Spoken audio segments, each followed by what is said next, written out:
Yeah. Okay.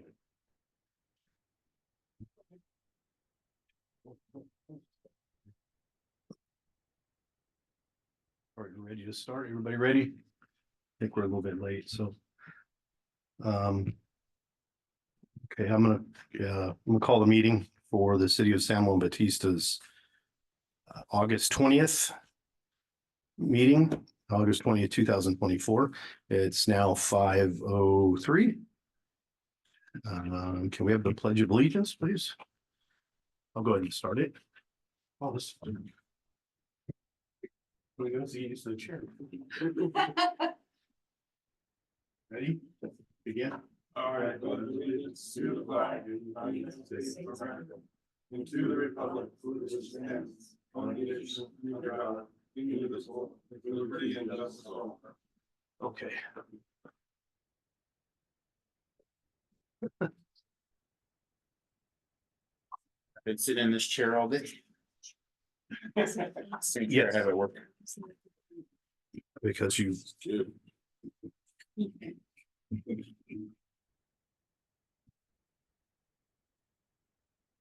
Okay, can the city clerk give us a roll call, please? Councilmember Freeman. Here. Mayor Pro Tem Jordan. Here. Councilmember Morris Lopez. Here. Councilmember Sabathia. Here. Mayor Frios. Here. Okay.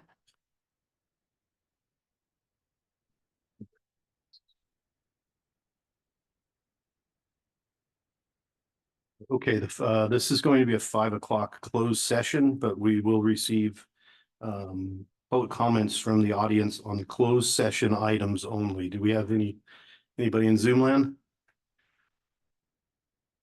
Nobody in Zoom, but we do have somebody in chambers. Yeah, okay. Ida. Good afternoon. Not sure you're lit on.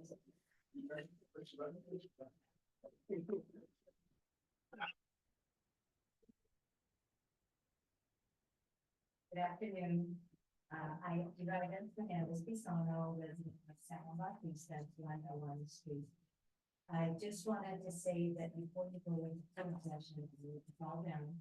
I want to express and have it recorded that there is disappointment and dissatisfaction with the city attorney's performance of duties. There are matters affecting business owners and residents that have been waiting for action for several months, years. As the city attorney, these matters have been brought up to date from the time of hire last year by reviewing past and current legal documents, applying laws, regulations, and policies to ensure compliance and mitigating legal risks. Understanding that policy procedures to mitigate risks can take time, it has become very frustrating to get a response in a timely manner and to resolve issues. Specifically talking about ordinances, in this case, a nuisance ordinance. So when we go into the closed section, we have to make note of that. To see more of a quick response and maybe direct communications with what is happening in the city, because it's not just what is inside of it, but it's also the residential. So I would appreciate you all.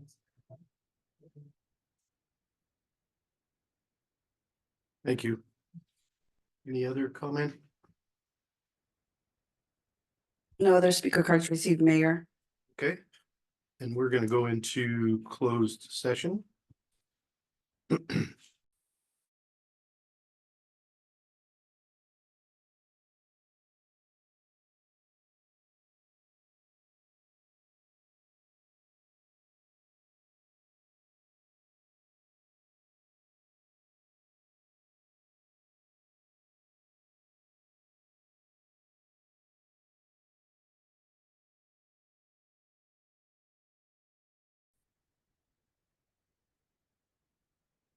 Okay.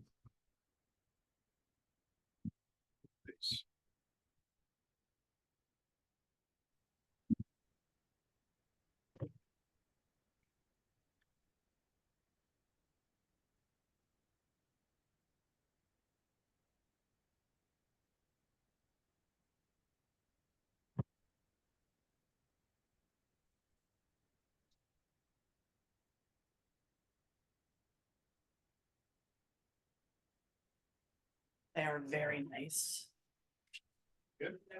Okay, we're ready.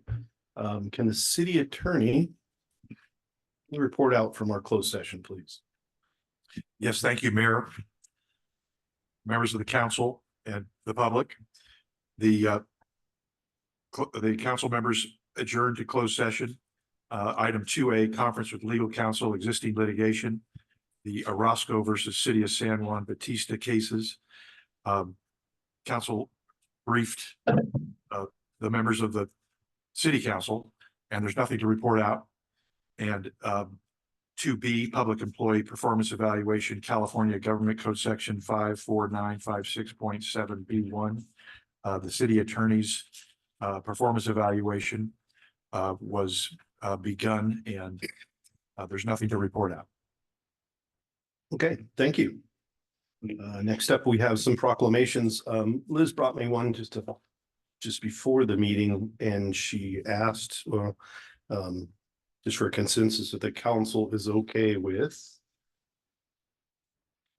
a proclamation for, it wasn't on the agenda, so that's why, National Healthcare Week, Center Week. Do we have anybody here to receive the proclamation? Okay, okay. Are you guys okay with that? You're good with it? Reading it? Okay. You want to read it?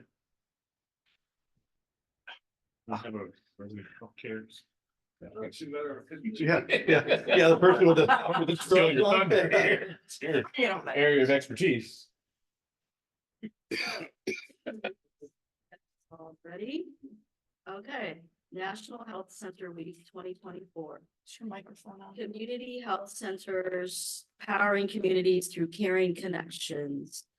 Whereas for over 50 years, community health centers have provided high quality, affordable, comprehensive primary and preventative health care in our nation's medically underserved communities, delivering value to and having a significant impact on America's healthcare system. And whereas as the country's largest primary care network, community health centers are the healthcare home for over 31.5 million Americans in over 15,000 communities across the country. 1 in every 11 people in the United States gets their care at a community health center. And whereas community health centers are a critical element of the health system, serving rural, suburban, island, frontier, and urban populations, often providing the only accessible and dependable source of primary care in their communities. Nationwide, community health centers serve 1 in every 5 residents of rural areas. And whereas community health centers serve as beacons of essential resources and support in the face of disasters and pandemics, and will continue to respond quickly to care for America's most vulnerable and underserved communities.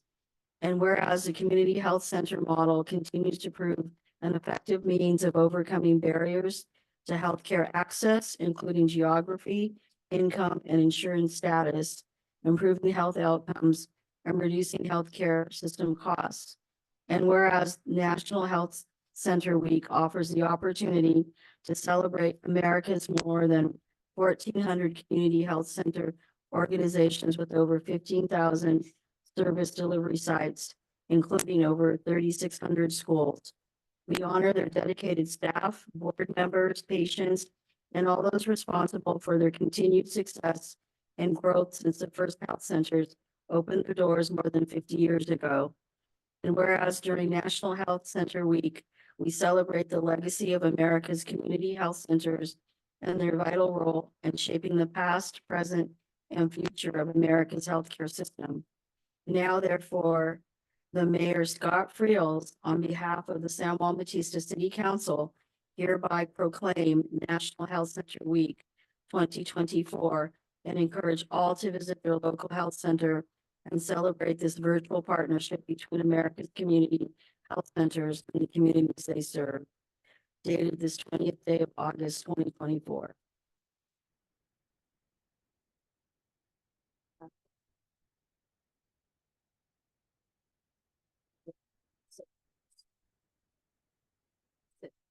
Would you like to come forward?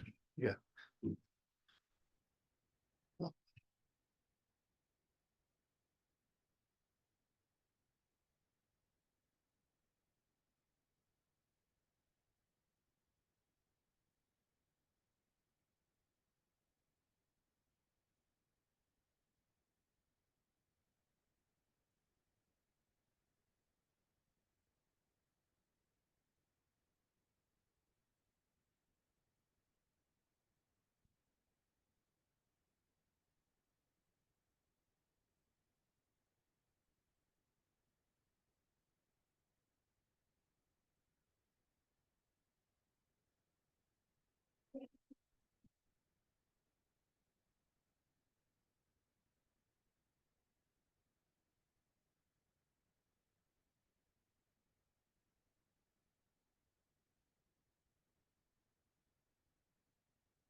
My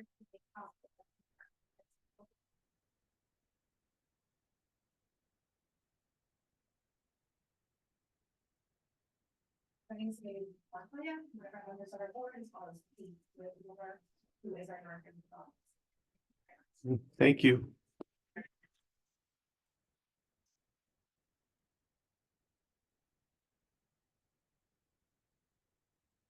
Okay, next is up for Childhood Cancer Awareness Month, this September. Do you want to read this one? I can read it, but.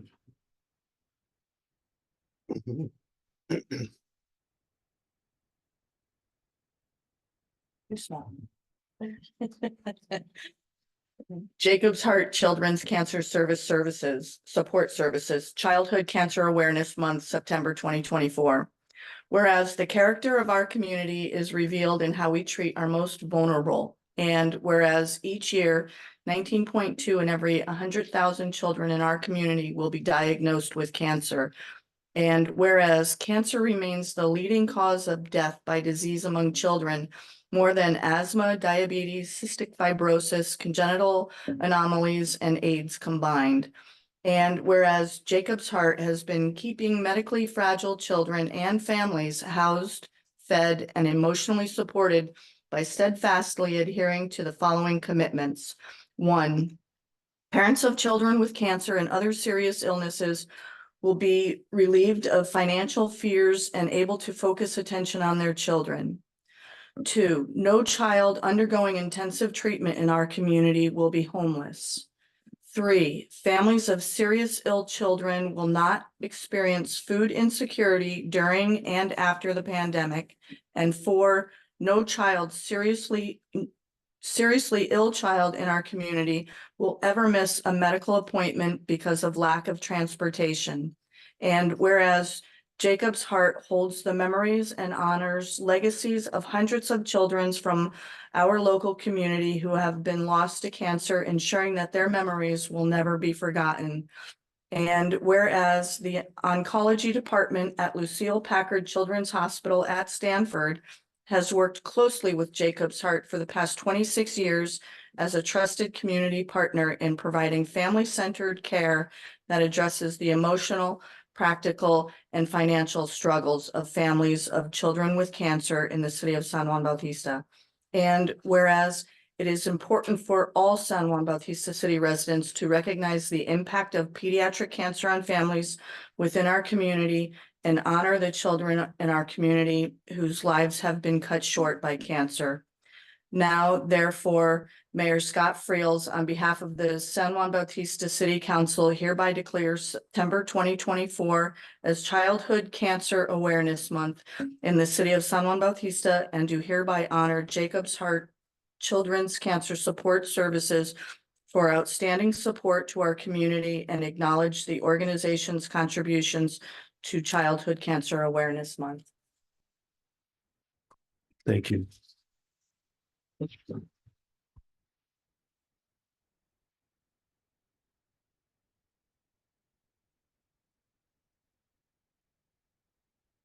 Hi, everyone. My name is Alyssa and I am the representative of the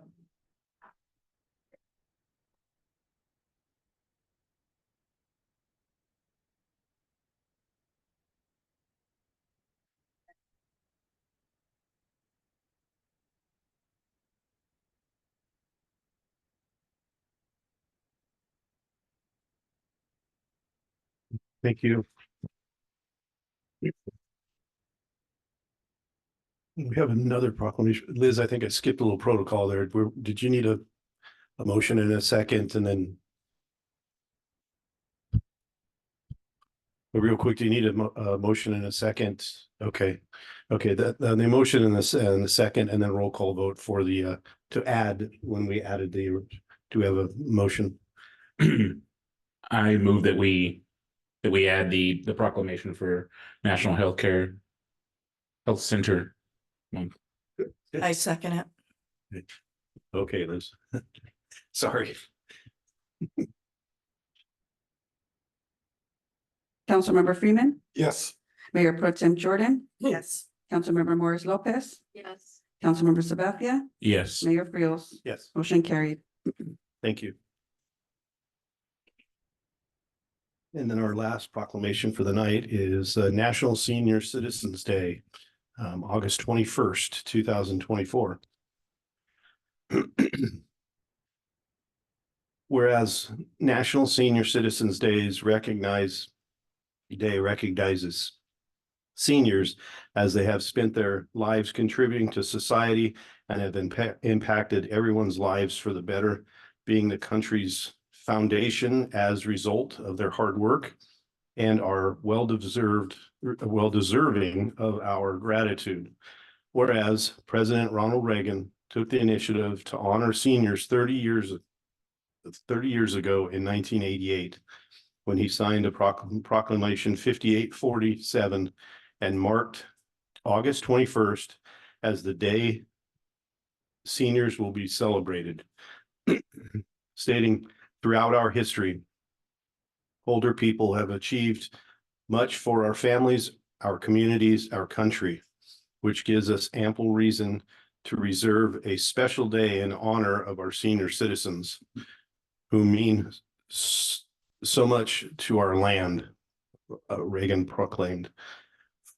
For all they have achieved throughout life and for all they continue to accomplish, we owe older citizens our thanks and our heartfelt salute.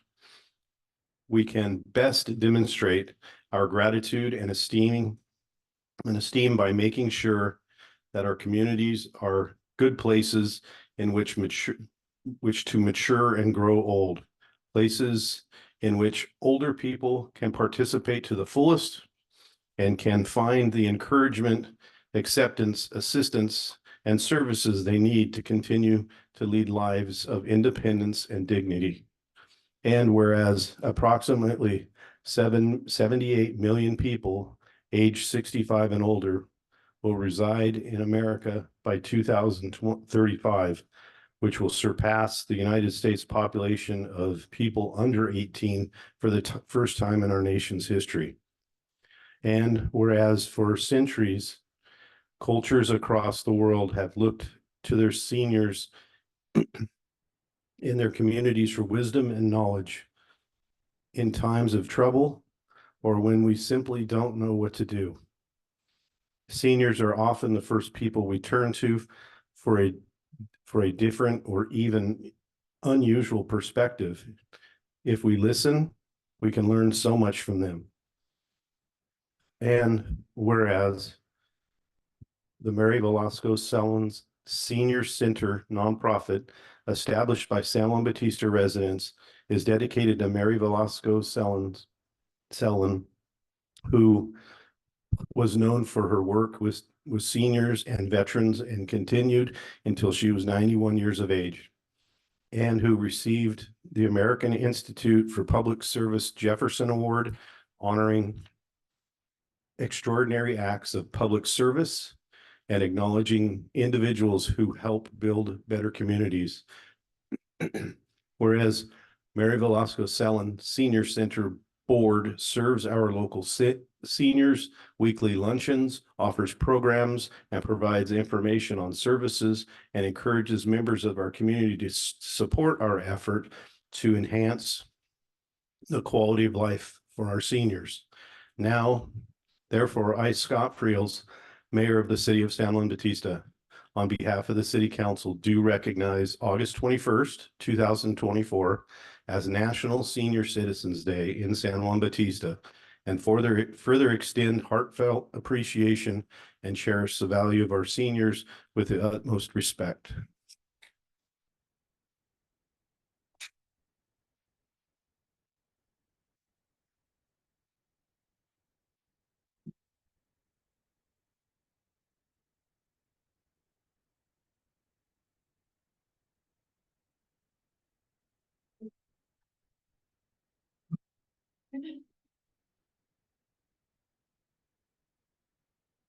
Thank you. Thank you. Just briefly, I'd like to thank the city council, city manager, our attorney, everybody here in this room for supporting the seniors of San Juan Bautista. And I'd like to point out that Mary Velasco Sellen concentrating on helping everybody, but she helped the seniors and the veterans. And I just want to know, let everyone know that her legacy goes on, because her granddaughter is who fixes all the healthy meals that we have every Wednesday, and her daughter, Karen,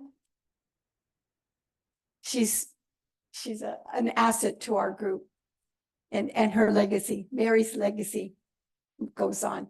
And we accept this proclamation on behalf of all of the seniors of San Juan Bautista, because we have had really good results with all of the gatherings that we've had, and our group keeps getting bigger and better.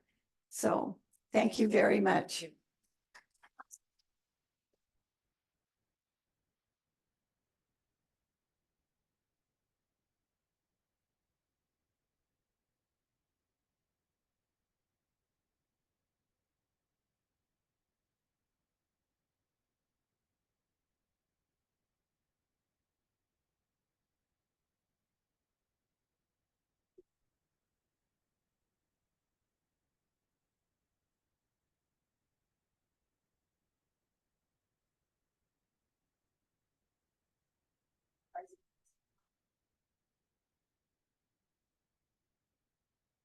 So we were just commenting on the poppies on the sticker, how we always you couldn't get through the post office without going through Mary, right? Or Windmill, yeah. So, These are absolutely beautiful. Thank you all so much. thank Thank you. you for what you do. Amazing. What an amazing group. okay, item 4, presentation, Green Foothills. I know, I don't even want to try. I didn't bring treats. What am I doing? Let's see, are you working on the PowerPoint presentation? Brilliant. I'll get started. My name is Jessica Wolander. I'm the Environmental Associate with Green Foothills. Thank you all so much for having me. It's wonderful to be here.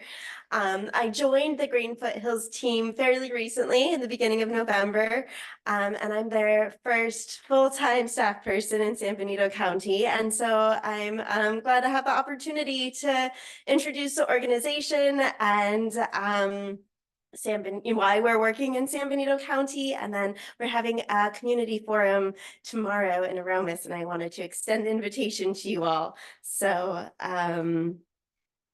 yeah, okay, cool. So you can skip down to the third slide.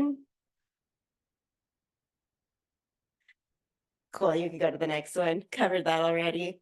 Thank you so much. So Green Foothills has been around since 1962. We were 62 years old. And we formed in Santa Clara County when a group of concerned citizens learned that their beloved foothills were going to be paved over for factories. And 27 community members came together to fight this development project, and the Committee for Green Foothills was born. We've since become a 501c3, changed our name to Green Foothills, and have been working to protect open space, natural resources, and farmland for the benefit of all since then. We have managed to protect over 200,000 acres in that time. And I'm on the advocacy team, so I wanted to talk a bit about what our advocacy looks like. We engage and monitor local land use issues. We educate decision makers and community leaders with data and science based in all based in science backed facts. And we partner with and mobilize community members in the local communities we're working on. See, having trouble with the slides, huh? That's okay. I think we're on the why San Benito slide. I can just keep going though. So why are we working in San Benito County? Our organization started working in Santa Clara County and San Mateo County. And we realized over the past decade or so that a lot of the work we were doing there wouldn't be nearly as effective if we weren't also working in San Benito County. The wildlife, our waters, the air doesn't know where one county ends and another begins, right? And so one of the issues that we're especially interested in is wildlife connectivity. And there have been a number of studies that have come out recently talking about how San Benito County is a really critical corridor for wildlife movement between the Santa Cruz Mountains and the Gavilan Range and the Diablo Range. And so San Benito County, our beautiful little corner of the world here in northern San Benito County, is really key to the ecological resilience of wildlife and the ecology of all of California. So if you want to go to the next slide, this is a map from the Peninsula Open Space Trust and Pathways for Wildlife did a study kind of looking at this region, and these orange arrows that you're seeing are the migration and movement patterns for wildlife in this area. So you can see San Bautista on the map. It's all happening and converging right here. And if you want to go to the next slide, thank you. These are 19 areas that this study kind of picked out as areas of particular focus in the region. So you can see and a lot of this is based on areas where there was wildlife and vehicle collisions. So for the good of the wildlife and the safety of the humans who are on these roads, these are kind of the areas where a number of organizations are focusing in terms of thinking about how to protect the movement of wildlife in this area. So you can see it's all right around where we are right now. So next slide, please. Thank you.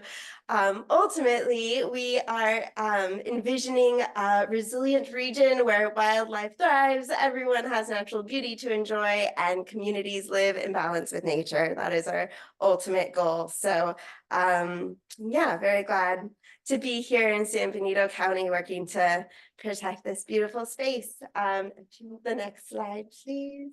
Thank you. And if you're interested in learning more about all of this, I wanted to invite you to a community forum in Aromas tomorrow. How did the bobcat cross the road? Should be really interesting. We're bringing in experts from UC Davis and the California Department of Fish and Wildlife and Caltrans and the Land Trust of Santa Cruz. So folks who are experts on this area and the wildlife movement through this area, and also some folks who will be talking about some of the really exciting work that's already happening here in San Benito to protect this space. So would absolutely love to see you there. It should be fun, informative. There will be treats tomorrow, so I didn't bring any today, but if you come tomorrow, got a lot of people baking. So and then the next slide is just if you want more information about this event, you can visit our website, and that's my email address. Please feel free to reach out to me anytime. I would be so happy to talk to all of you. Thank you so much. Thank you. John, do you have any questions for her? No? No, thank you for the great presentation. I'm sure you've heard about the wildlife overcrossings they're building down in Southern California, and I think on 17 too, is that? Yeah, and one of the things we'll be talking about is there's one at Rock's Ranch at over the 101. Yeah. So that'll be one of the issues that gets discussed tomorrow. Yeah, it's exciting work. Okay, anything?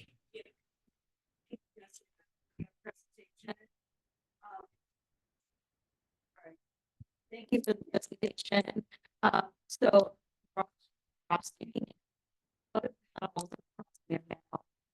I'm sorry, I couldn't click on it. Oh, there are many. And I can be happy to send this study, which looks at it in depth, but American badger, mountain lion, bobcat, there's a long list of critters that use it. I'm blanking. There's the gray fox, San Joaquin kit fox have sometimes been seen in this area. Tiger salamander, you know, birds, pollinators, it would support all of them. So yeah, thank you. Thank you very much. Totally love your energy. Awesome. Awesome. EJ, anything? Good. Okay, thank you. Yeah, the Caltrans, I guess, is hopefully if they still have the money. They're talking about, they've been discussing it for about a year and a half now. Putting it, I don't think they're gonna do like 17 went under. This one's gonna go over, it sounds like. Exactly, yeah, and it sounds like they do have the funding. It comes from a different pot of money than the funding for our roads, right? I think that's something that comes up often is like, why is Caltrans spending money on this wildlife crossing when San Benito roads are in the condition they're in, but they're completely different sets of money, right? And so I feel like that's an important thing to kind of get out there to the public that, you know, it's not like they're choosing between these. They had to use this pot for these kinds of projects. So thanks for bringing that up. Yep, good, thank you. Mhm. Any questions from the public? Comments, nothing? No speaker cards received and no hands raised on Zoom. Okay, thank you. Okay, moving forward, state parks updates.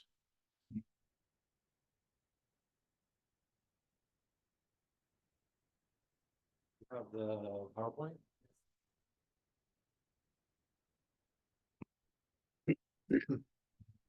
Oh, well, my name is Wes Gray. I'm the sector manager for California State Parks in the Diablo Range District, which covers this area. So San Juan Bautista, Hollister Hills, and Henrico and Fremont Peak are my park units.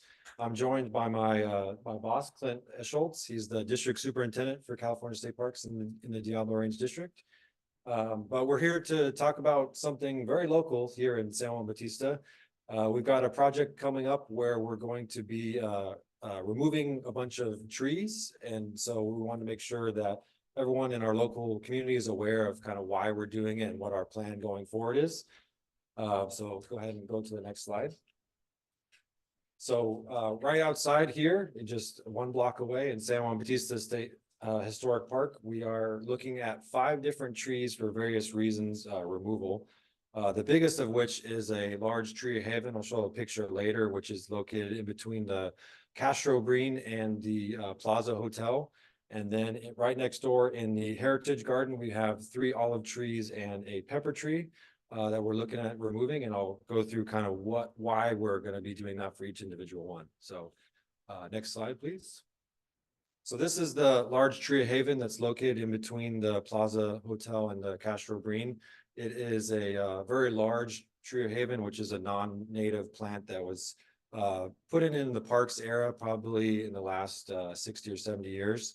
And it's essentially just reaching kind of the end of its lifespan. As you can see, it's far outgrown the roof line of the 2 historic buildings.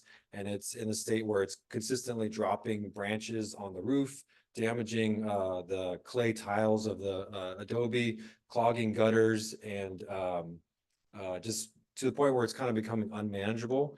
And we are concerned about the integrity or basically losing our historic structure. So the Plaza Hotel and the Castro Green are important historical landmarks in California.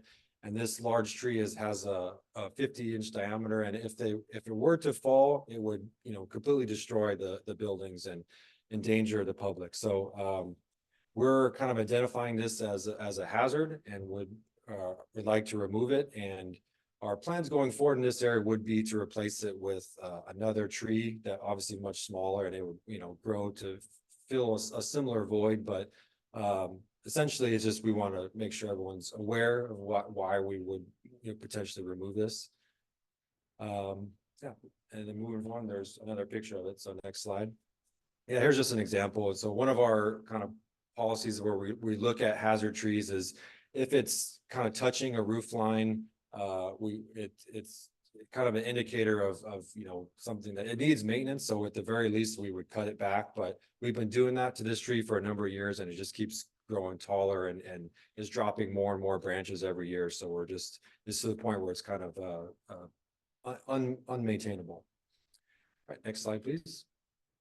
Here's one, right outside the city council facility here. It's an old pepper tree that was planted in the parks area again. So it's not a, historic from the mission area. So it was post 1960s. And it's just growing to the point where it's pulling up the sidewalk, it's dropping a lot of branches.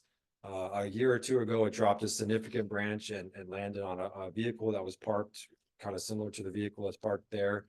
And it also has a cable bracing, which is holding up two of the main trunks, which is something that is not really in our current policy. It's just considered a hazard. So again, we would like to remove it and replace it with something that's going to be more viable. It's going to reach the end of its lifespan. So next slide. That's just another example of it kind of pulling up the concrete and kind of showing how long it's been there. Next slide. And then here's the picture of the branch that dropped, and you can see in the upper part there's a metal cable holding it up. So again, it's just an indicator of it's going to fail in the short term. Next slide. And so here are the 3 olive trees that are located in the corner of the Heritage Garden. So the plan here, essentially, these are very olive trees grow pretty quickly, and these ones have been around for 40 to 50 years, and they've had a lot of maintenance over the years. We've had to trim them up, and they're really tall. There's a lot of cavities and root rot. So they're constantly dropping branches in the garden and kind of shading out a lot of the other plants. Next slide. Just another view of the olive trees. You can see kind of stumps all on the surface. It's kind of been trimmed over the years, not in the best way, but and a lot of them probably have failed, and the park staff like trimmed off the broken branches. Next slide. Yeah, and there's just kind of looking up closely, there's just a lot of cavities, which is again is an indicator of compromise of the trees and structure. So again, indicating that it's prone to failure. Next slide. Yeah, and then kind of the plan going forward for the Heritage Garden, we want to remove the trees and plant a lot of native plants. So this is an example just of our other office at Hollister Hills. We have a native plant garden there where there's, toyon, black sage, California poppies, those kinds of things. We also would like to replace some trees to replace them, but they're going to be much smaller and take, many years to grow back in that phase. But yeah, that's the overall plan, and just wanted to let the community know of what we're doing. And so if anyone in San Juan Bautista sees tree crews or anything in the future, but none of the trees have been taken out. So we're also open to comments and questions. If anyone has any questions or concerns or any other proposals, we're open to them. Thank you. John, do you have any questions? Thank you for the presentation. Thank you for the understanding. I can appreciate it. We have a large tree in our backyard too that eventually will probably need to come down. All I can say is trees are one of the ways we fight against climate change, and we need to, I would say, replace each large tree with 2 smaller ones. I would just do it 2 for 1. That's what I'd recommend. We really need that for the health of our planet. Thank you. Thank you. Thank you very much for the presentation. There is a formula for removal of trees. Remove 1, plant 27. Sorry, it's not 27. It's not 2 either, though. So I'm just wondering if that's taken into account. Yeah, I mean, definitely when in state parks, when we do like restoration projects, or if we had a bigger park and we were taking out trees to put in a trail or a parking lot, we would plant 10, 20 times the amount we're taking out. In San Juan Bautista, there is a shortage of space, and we have to work around buildings and basements and stuff. So I don't know if we'll be able to plant 10 for 1, but they're going to be maintained as green spaces and gardens. So there will be definitely something placed in its place, and every space will be planted with something. Thank you.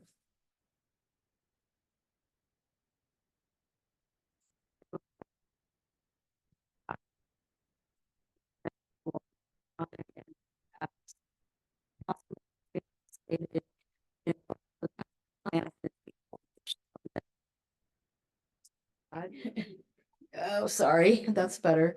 So I too am concerned that cutting down these established trees, and if State Park maybe had an arborist involved a while back and maybe really, using that expertise for the maintenance. Maybe they could have been salvaged. I hate when old trees are taken down, but I see that obviously they're in danger of destroying roof and historic buildings. But I think replacing them with more, another tree or two and just really, it's a loss. When a tree goes like that, it's like, planet cries a little bit. And the 3 olive trees, is there any way you can save 1 olive tree instead of taking them all down? I mean, has that been considered like the healthiest one? Yeah, I mean, it's still, in consideration, just all of them are of the same, they could tell that they're planted in the same time, so they're all kind of reaching that end of their life cycle where you're seeing rot, there's all these cavities on them, so, and I've been with state parks for 20 years, most of it as an environmental scientist, and that's kind of our closest thing to an arborist within state parks, and I've been through tree hazard training, and so we have a lot of things that we look for in our assessments. And the best case, in my opinion, would be to remove them and plant it with a young tree and have it grow into a replacement so that it'll just have a healthy root structure. And just given that these are near buildings and people are walking where they have benches underneath them, we are very cognizant about dead and dying trees falling on someone. So it's kind of better to be safe than sorry in a lot of our cases. Oh, we're absolutely, they're gonna be maintained as vegetated spaces, and we want to replace any, I'm not gonna guarantee it'll be the exact same tree, but it will be something of similar, it could grow into the similar size.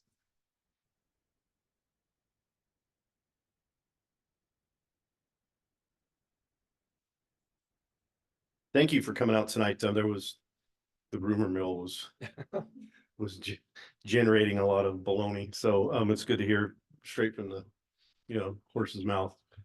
Oh, I forgot. Sorry. I'll get to you in a minute. So thank you so much for coming out. Sorry. You're so quiet. I always forget you're there. Quiet. I've had concerns about a lot of those trees that you've shown. Like you mentioned, they're not healthy. If and when we're looking to replace, you mentioned some of them being non-native. Have you guys looked into replacing with native trees?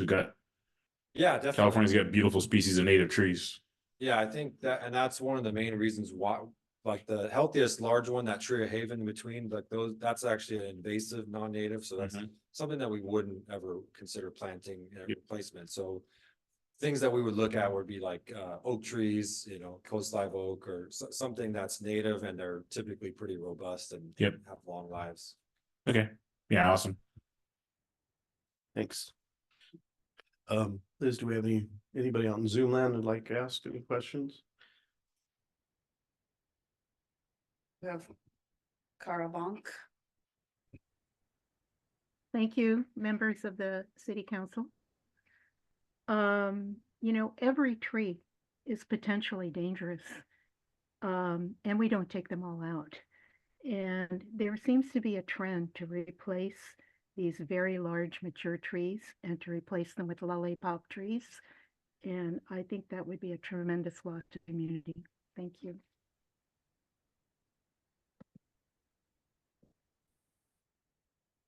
Anybody in chambers? Liz? No speaker cards received, Mayor. Okay. Sir, thank you. Thank you. Appreciate your presentation.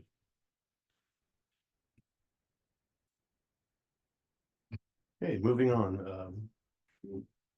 This is a time for public comment, and this is this will be comments on items that are not on the agenda. Do we have any speaker cards? Oh.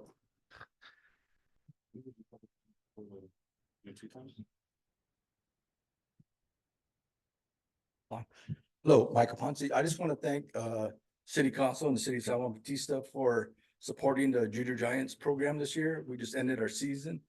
I thank you for your support and your continuous support for next year. We served 111 kids this year, and we are looking into the possibility of branching off from Hollister and starting our own league. If we can get 150 kids, so I asked the public to spread the word. We need 40 more kids. I don't think that would be a problem. But I would love to see that program grow past 150 kids and continue to be the successful program that it has been with your help. Thank you.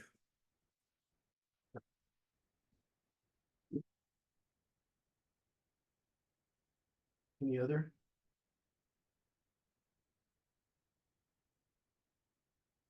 Okay, good evening, Mayor Friels and Council. My name is Lori Tankersley. I am here on behalf of San Benito County's Integrated Waste Management, just to give some updates on our programs. This Saturday, we will be hosting our third Recycle Day event on August 24th from 9 a.m. to 1 p.m. at our Integrated Waste Management offices at 2301 Technology Parkway in Hollister. We will be accepting household hazardous waste such as paints, used motor oils, batteries, and more. And for this event, we will also be accepting mattresses, tires, and e-waste all in the parking lot.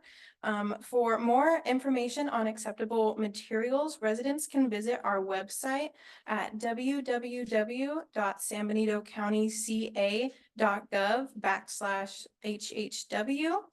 And as well, our next cleanup will be on September 21st in support of the statewide Coastal Cleanup Day.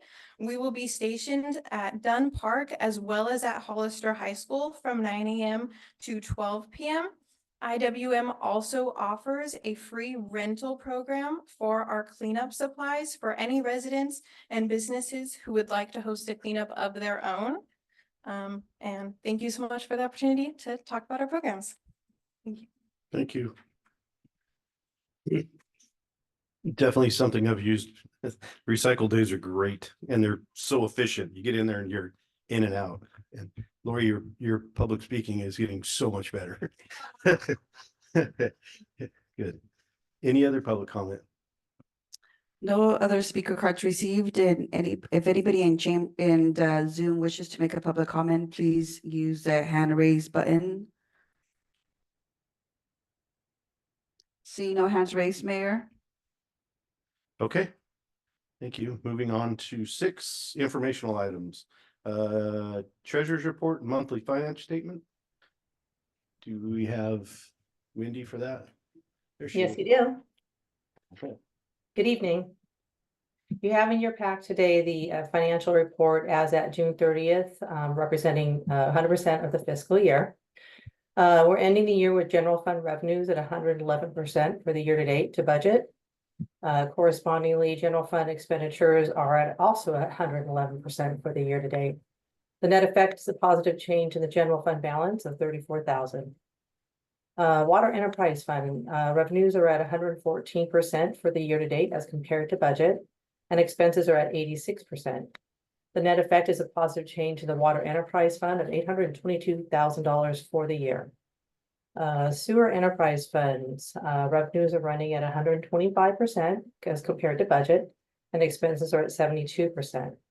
The net effect is a positive change in the sewer enterprise fund of $850,000 for the year to date.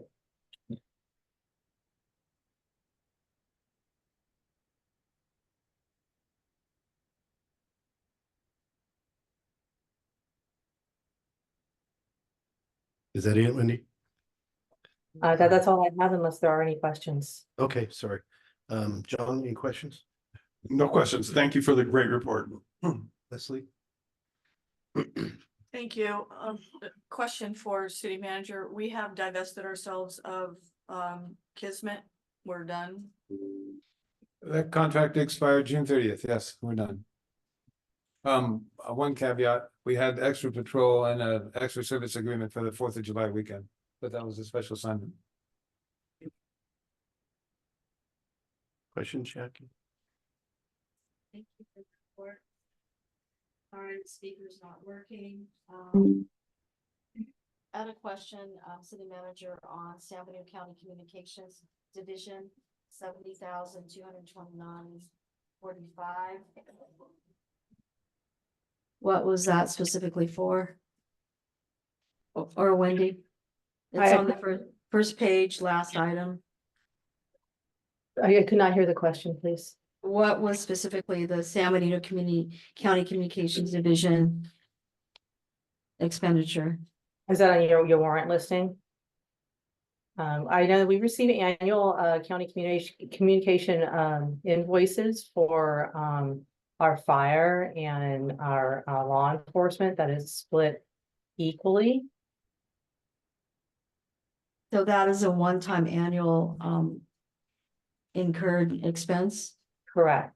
Okay, So, and we share that expense. It's all coming back to me now. We share that expense with Hollister because we rely on the Santa Cruz 911, which does our dispatch service, but we had to install special repeaters and hardware in San Benito County in order to get that message through. So it's for that added territory, geographic territory, and the annual cost of maintaining that equipment. and then my other question is the 20,457. It's halfway up that page for EMC Planning Group Incorporated. Is that for the partial payment for the contract we have for the amendment for the infill? Is that what that money's going for? Yes, that's for the targeted general plan amendment that we'll be discussing in a few minutes. Yeah. Okay, so is that the pay down for what we owe them, or do we still owe them more? The contract, I believe, has about $30,000 left in it. Last time I looked, about 10 days ago. So the total contract was for what dollar amount? I don't have that number, but I remember looking at it. I'm sorry, I wasn't prepared to answer that question. Okay, thank you.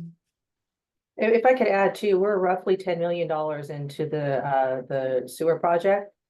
So you will continue to see some large payments come out, and those payments are then reimbursed by the USDA at this time on a timely basis.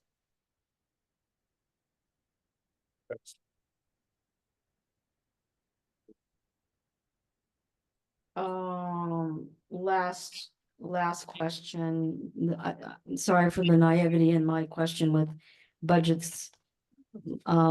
So you said the USDA fund comes in, so that's a plus towards our water and sewer. What do we have in terms of collection for citizens and the increasing rates that we have now incurred to go towards the funding and help offset that? Is that a separate budget item? And is that something that the public or the city council can have as a number? So I can answer that, Wendy. Okay. The rates were increased over a 5-year period of almost 65%. That's a big increase. Part of that, the majority of that is set aside to pay the debt service. So we have a low interest loan at 2.5% for a term of 40 years for $10 million for the USDA. And we can't touch the $6 million in grant funds until we have spent all of the loan funds. But that's money set aside for the 40-year debt service that we're going to have to start paying when the project's completed. So $375,000 a year has to come out of that savings to pay off the debt service. And in order to receive the loan, we have to have a significant reserve to collateralize the debt service. So that's the purpose of the rate increase, and that's the intended use for it.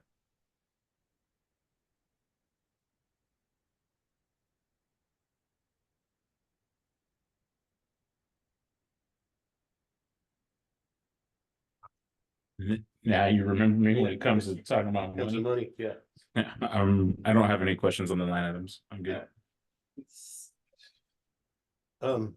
Just a quick one. Quick one for you, Don, on the CNN tractor.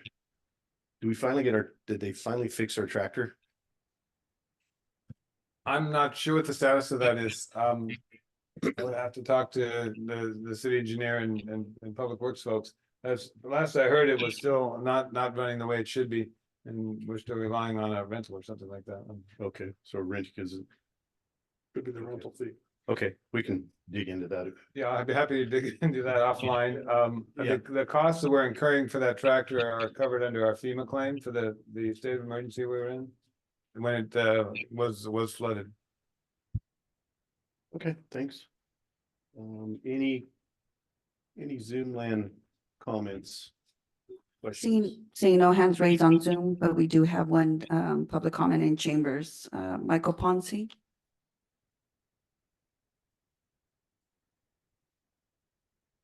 Yeah, I just got a question on three of the items. On item 217710, State Water Resource Control Board, or 2956. I'm assuming that's our fine.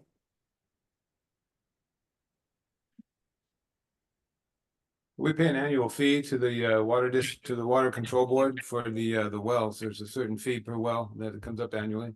No, that's not a fine related payment.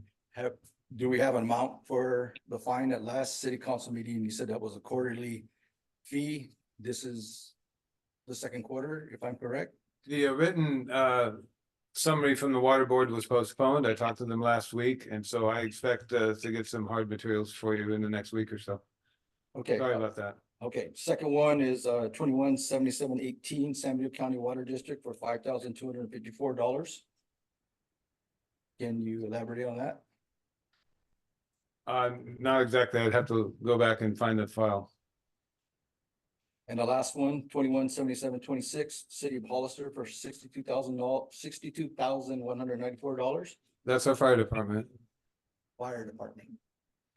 The contract that we're ending. The contract that we're renegotiating. We're renegotiating. We spent. Is that the last payment to that contract? No, the contract doesn't expire until December 2025. Okay, thank you. That was the topic of my Mission Village Voice article for next month, so stay tuned. Stealing his thunder. Any other questions from the? Seeing no other speaker cards in chambers, Mayor. Okay, and we're all good with questions. Good here. Okay. Okay, let's see, moving on. Reports from city council representatives to regional organizations and committees. Got your cards? Yes, and staff. And staff announcements too. I mean, it's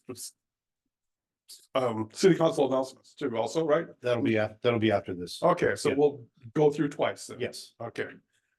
So the only organization that met that I represent the city for was AMBAG last week. And we discussed and passed several items, the Metropolitan Transportation Improvement Program, which is their annual plan they do for planning transportation throughout the Tri-County region. We update it every year, but it's for the next 25 years. We also approve the REAP 2.0 planning grants for housing administration for the various jurisdictions with a 6% decrease from what it was because of the state budget crisis. We discussed the sustainable freight study, which Caltrans is doing with AMBAG and several other MPOs, which stands for Metropolitan Planning Organizations. It's very critical to our area because there's a lot of freight to go through here. Obviously, Salinas and the San Juan Valley are the salad bowls to the world, and those salads and vegetables get to the world or to the rest of the United States via truck on our roads. So it's critical, and we're planning for that. A lack of planning is what happened. Well, right now, when it takes an hour to get to Hollister on 156, and because of the big trucks. So anyway, we need to do that. And fourth, and the most controversial thing was the regional growth forecast, which AMBAG is in charge of. It's responsible for putting together growth forecasts for all three counties. It was revised upwards. It was revised for San Benito County. It was revised to the year 2050 for the percentage of 5.7%, which is a growth rate of less than 0.2% per year. So it's still not a high growth rate. San Juan Bautista growth rate is scheduled to be at 1% through the year 2050, and our projected population is scheduled to be 2,098 people right now. According to the 2023 Department of Finance census, we have 2,032 people. So we're going to increase in the next 25 years, 64 people. That concludes my report. Thank you.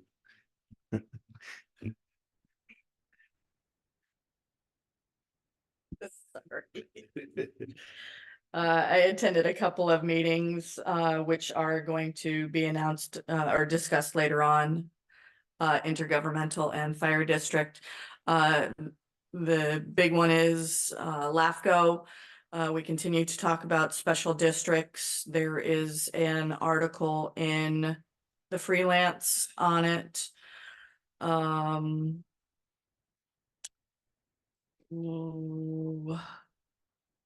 We updated our commissioner's handbook, put together a budget, saw our financials. And we're talking about the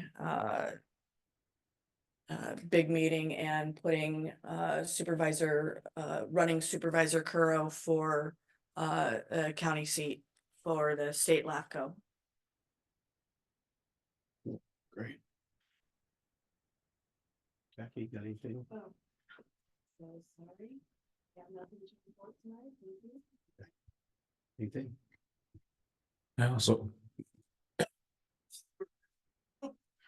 I also have nothing to report. Thanks. You're probably allergic to chocolate. I should probably take that over. Okay. One meeting I attended was the same as what Leslie was saying. I think we're going to discuss it a little bit later. And then I zoomed in for the COG meeting. Just want to give a shout out to the folks in Georgetown, Kentucky at what was it called? Hops and Hounds Dog Park and Tap Room for putting me in an air conditioned room and allowing me to use their internet so I could zoom in. It's actually interesting experience. And the COG meeting was a lot of updates from Caltrans. And then we updated and discussed our joint powers agreement. There was a little confusion about COG and the joint powers agreement. So we straightened all that out, and then we're going to move forward, and hopefully, fingers crossed, that we kind of follow the LAVCO model to where if somebody's appointed to COG, they'll go, they'll be on COG for the distance of their term, either with county supervisors or city council. We feel that's really important because it seems like for the last maybe 5 or 6 years, somebody would get appointed to COG and then the next year they're off, and the next person has to be brought back up to snuff. And by June or July, then they're up to snuff, and then we've missed a lot of moving forward.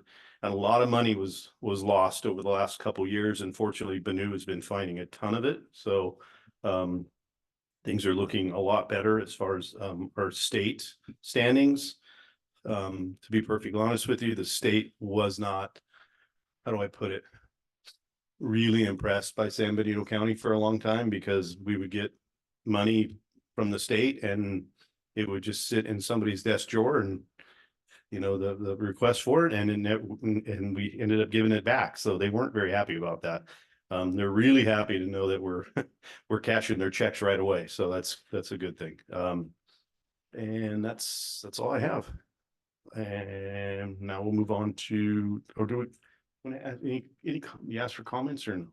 You don't have to do it for the reports. Okay. What am I new? Council announcements. John, here you go. Okay, thank you. An organization called Balanced Access on September 28th at the Hacienda de Leal is throwing a big party to celebrate the combination of the San Juan Bautista Aromas Rotary Club, the Aroma San Juan School District, and Balanced Access, which is a private nonprofit devoted to the furtherance of internet access for children on free and reduced price lunch for this area. So the state PUC gave Balanced Access $29 million. And that's a lot of money. None of the money is being spent for the party. Okay, so don't, that's all private money, private donations. And this is to, once again, this was more money than anybody in San Francisco, Los Angeles, San Diego, Fresno, Sacramento, much bigger cities with much bigger internet issues and problems. We had it together. We put everything together. Elise Benell of garlic.com, who's also the president, well, actually Jose Aranda is president of Balanced Access, but Elise drives Balanced Access, did a great work. We're going to put in 121 miles of fiber and 3 miles of middle mile fiber, which is a different type of fiber, bigger, and it's going to really make a big difference, not only to the children, but to everybody in the city and in the county. Because better internet access for kids is better internet access for adults and for seniors and for everybody and for businesses. It's a big win-win. So come and celebrate with us. It's $100 a ticket. You know where it's at. The Hacienda de la is from 5:30 to 10. Thank you. Thank you. Somebody's alarm is going off.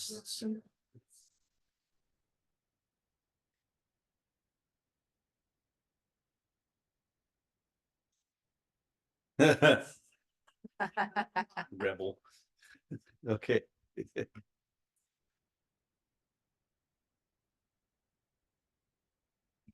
Yeah. I just want to say thank you to Spirit of San Juan and San Juan Day. It was truly a collaborative effort with the city, the state park, Spirit of San Juan, the Rotary, the seniors program. There were so many nonprofits involved, and it was just an amazing event that was truly represented San Juan. Thanks. Yes, sorry about that. I just wanted to also repeat once again, tomorrow night in Aromas at the Grange. Green Foothills is having a presentation on how does a bobcat cross the road, amongst other wildlife protection, and it's a public forum, so I'm assuming there's conversation, interaction, and treats. And then also this Sunday is Aromas Day. I know I'm from San Juan, but it's a fun all-day event. There's a parade, there's yard sale, there's food that's happening on Sunday. And then also on the first Sunday in September, across the Highway 156, the Seabalt San Benito Agricultural Land Trust is having their monthly cleanup day. So if anyone can make it out there by the barn. So that's happening. Thanks. I get to speak this time. Mm-hmm. A couple things jumped out at me. That's it. I'm gonna start telling you Yankee scores. That were in our packet. I thought this was kind of cool. Looks like the rec department is promoting the Play Music on the Porch Day coming up on August 31st. That sounds pretty cool. And then also Anzar High School's 30th anniversary looks like it's coming up end of next month, end of next month, September 21st. Also, rec department is involved in that. Thanks. I can't believe Anzar High School is 30 years old. Yeah, I just seem like, yeah, I don't think so.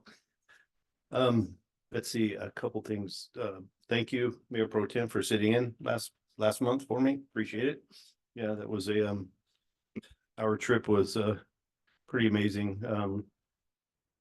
16 states, 18 states, 8,700 miles.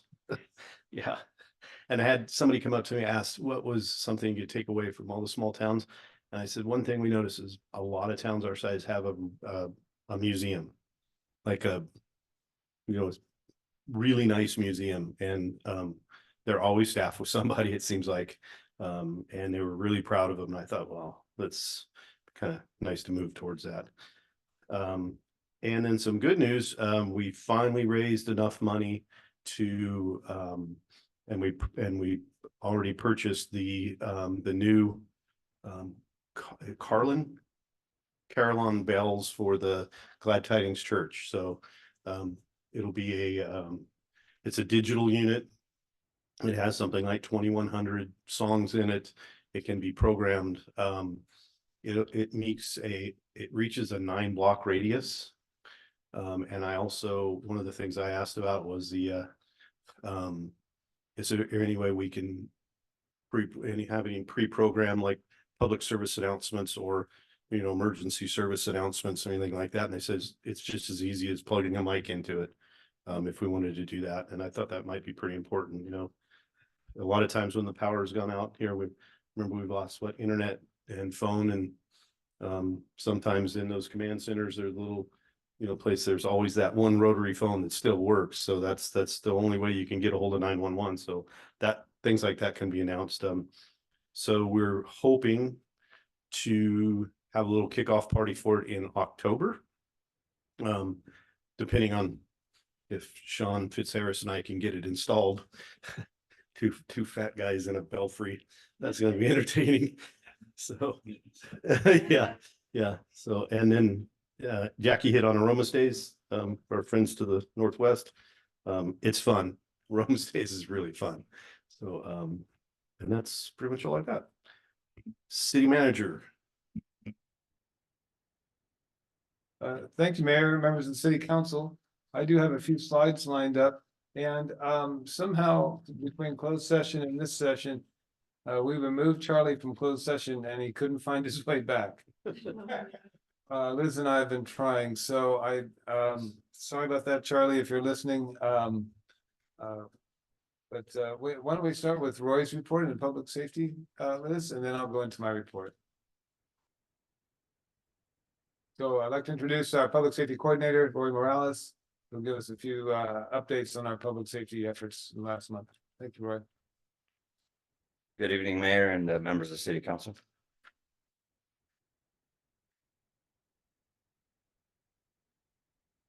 Was that, I don't know if you have slides, do you? Yeah, I have slides. Well, I can start with I think most of you have my handout. So as far as the contents for this month's report, Sheriff's Office had 2 towed vehicles with expired registration and red curb violations as well. 1 vandalism, 1 warrant arrest, which was a citation. They cited the person out. The person didn't go to jail. 1 shoplift case downtown. And that was that for the Sheriff's Office. Again, they're doing extra patrol. They're trying to do traffic control. There also has been a unit with a trainee that's been visiting the city. I don't know if you guys have been paying attention to the newspaper. They hired a couple deputies. They just made it out of the academy, I think 2 or 3. So 1 has actually been patrolling the city of San Juan. So I felt that was a positive because we do want to get more deputies, eventually assigned to the city of San Juan or at least exposed to our community. So that was a total positive on their end. As far as fire department reported 5 fires, 15 vehicle accidents, all outside our city limits. I know that'll be discussed later. But I felt that was important. 11 medical responses. The jurisdiction was not provided. 6 inspections, which included 1 weed abatement inspection and 2 special events. Code enforcement. We can jump to that. This one's we were busy. We were busy since the new code enforcement officer started. So what we've done so far is we've taken a proactive approach. And to be quite honest, a lot of that was due to phone calls that we received about complaints of buildings and different code violations, which I'll show in a bit. I have some photos that are not included in your packet because it's part of our case files, but I will show you some photos. So we developed and implemented a proactive code enforcement plan for addressing non-compliant properties, abandoned vehicles, identified and placed stop orders on 3 different properties who were working without permits, and that was throughout the city, not just one area. Identified individuals living in business zone properties. A few were extreme fire hazards. Inspection at property considered hazardous condition. Again, I'll show some photos. And we've contacted a lot of actual property owners, and a lot have called us back and have started being compliant. So I consider that a plus. Because people have been communicating, people have been responding to our phone calls. So that's always a plus. And then he currently has 13 open code enforcement cases. And again, I know one of the issues was the property that's behind the cemetery with all the weeds and stuff, especially since we're now in a fire season. We will be throughout the year, as you guys know. That's all been taken care of. I don't know if some of you have passed by that. So that's another huge improvement that we've done. So if we can actually jump this to the photos. Okay, so our goal again is to gain compliance. That's the number one thing for us, is gaining compliance without favoritism. We've responded to anonymous complaints and plain sight violations. Again, anonymous complaints come in all the time. They've been calling the officer's cell phone, they've been emailing him and leaving a lot of voicemails, and he's responding as soon as he can. So here's just a couple photos. I did not include addresses, but some of you will recognize. The next photo here is a complete interior remodel that was done without a permit. Again, this was a response to somebody calling in this violation. You can go to the next one. Just another example, there's been a few. We've identified 3 different decks in the city of San Juan without permits. So these are just a few examples here. Go to the next one. Non-residential zones. I know this was a big topic, but we've done a couple inspections at these as well. Again, these are just example photos. Go ahead, Liz. And some of them were extreme fire hazards. So when they're extreme fire hazards like this, we do include the fire marshal. There's currently 2 that work for the city of Hollister. That one joined us, and then a second one joined us later on when we did follow-up visits at some of these places. Go ahead. This was the same property, 0 sprinkler system, no central heating. As you can tell, it was a business, and then they have living areas within the business. The water heaters inside, which is a violation as well. Go ahead, yes. And then there was a property on 3rd Street that many of you passed by with the wall there. That's what you see behind the wall. So we're addressing that as well. And then there's been a couple properties in the city that have been behind gates that there hasn't really been movement on. So we've been addressing that. Again, we've been working with property owners that have been very, they've been answering our phone calls, let's put it that way. So a lot of them have been answering the phone calls, and we're trying to develop plans, helping them walk through their plans to at least start doing something with their property. And some of these properties haven't been addressed for years, and we're addressing those now. So this is just some photos of them. Go ahead. No, I think you went backwards. There you go. Okay, and this is the same property. That's the backyard. Go ahead. More photos of the same property. The interior, some extreme fire hazards. So, for example, if this house does, hopefully never, but burns, it's an extreme fire hazard for the entire, that's entire block. A lot of historical buildings on this block as well. So those are things that we look at and we consider when we're out there doing our inspections. And then there's 2 properties in town that are we're working with our city attorney. I know those have come up, numerous phone calls about those, and we're working with our city attorney to have some type of resolution on these properties.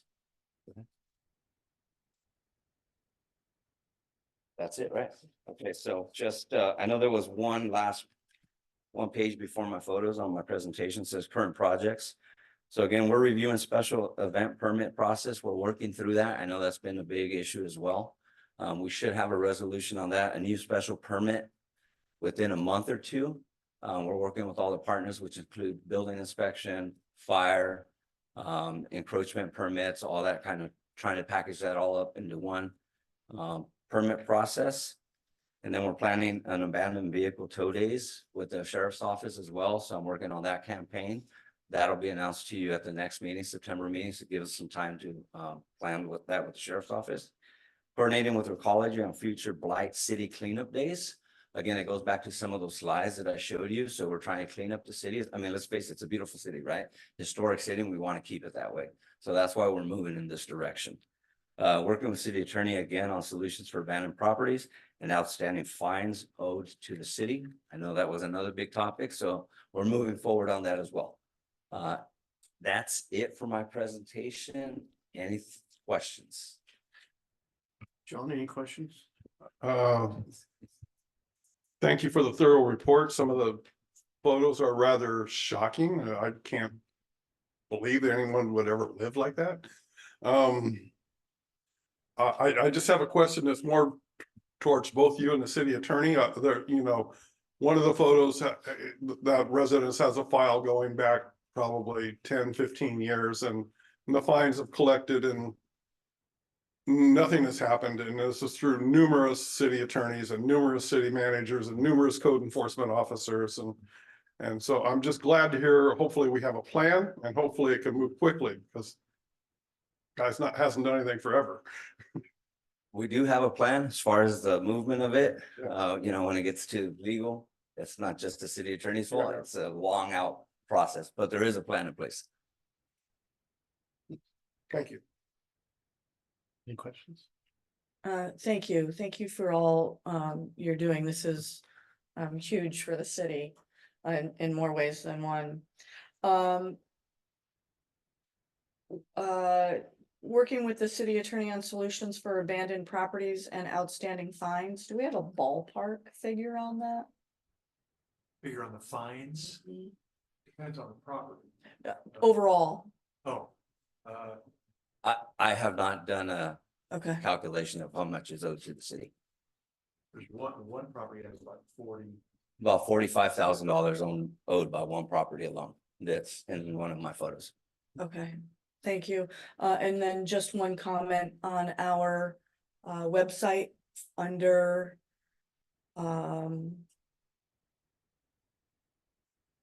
public safety. Kismet is still listed, if we can have them removed. On our website under city clerk, or maybe not under city clerk, but under public safety. Yeah, thank you. Thank you. Thank you, Roy, for that extensive report. And I had a question on the property that's been abandoned for years. It doesn't look like it's something that could be rehabilitated. Is there like a motion and with actually the agreement legally with the property owner, like demolition by neglect? I mean, I don't see how they can save that one house. And are there rodents coming out of it? Ultimately, we have a couple of different civil complaints prepared to be filed to abate the public nuisance. One of the remedies we have is to appoint a receiver and try to just clean it up. It's a very extended process, a little costly, but we would ultimately try to be getting orders from the court to really just clean it up. That's what ultimately we would get from the court. Yeah, it's a health and safety hazard. Right. Anybody that goes in there has to wear a hazmat suit. Really. There are a couple of really bad Yeah, ones. it's really bad. And then the residentials and the business warehouse type living situations. What has been the progress on that with the families affected? Are they be given vouchers to temporary housing, or what is happening there? So we're working with 4-Leaf to review the zoning. There is some question about the mixed zoned area for that. So we're working with them. We're also working with the property owner that met us when we did an inspection. Very helpful, very cooperative. So it is a team effort. So we're trying to come up with a solution. So until we figure out the actual zoning for that area, there's no movement yet. So we're hoping to get a report within the next 2 weeks. It seems sort of ironic because and I know this is just the way bureaucracy works and human nature and human people involved. But that one place that you said they're both fire hazards, and the one where I saw a wood burning stove and a water heater tank that could, it could explode. And there was some other structure in there, but so we can't move them out, but they're still in a situation where it's very volatile. Correct. So that's concerning to me because they're gonna heat their water, they're gonna cook their food, and they're still in that environment. The other thing about the fines that I'm gonna touch on that Pro Tem Mayor discussed, my concern and my ask is the non-permitted construction. that seems like a really quick and easy way to collect fines. Is there any work on that? Not yet. Because that's been a while. I know that there are ones that were on the main street were like over a month ago. And I feel like that's one of the issues with our city is that violations persist, violators continue because there is no bite or recourse. Yeah, I can do follow-up with Four Leaf on that, because I know Yeah. building, they've mailed out several notices to a few of those properties that you mentioned, so Yeah. I can do follow-up and Yeah. report back at the next. And I also think there should be an incurrence late fee, just like we get Okay. late fees for our utility here. They're not paying the the determined fine and they're just letting it float for 60 days, then there should be a late fee attached to that. Thank you.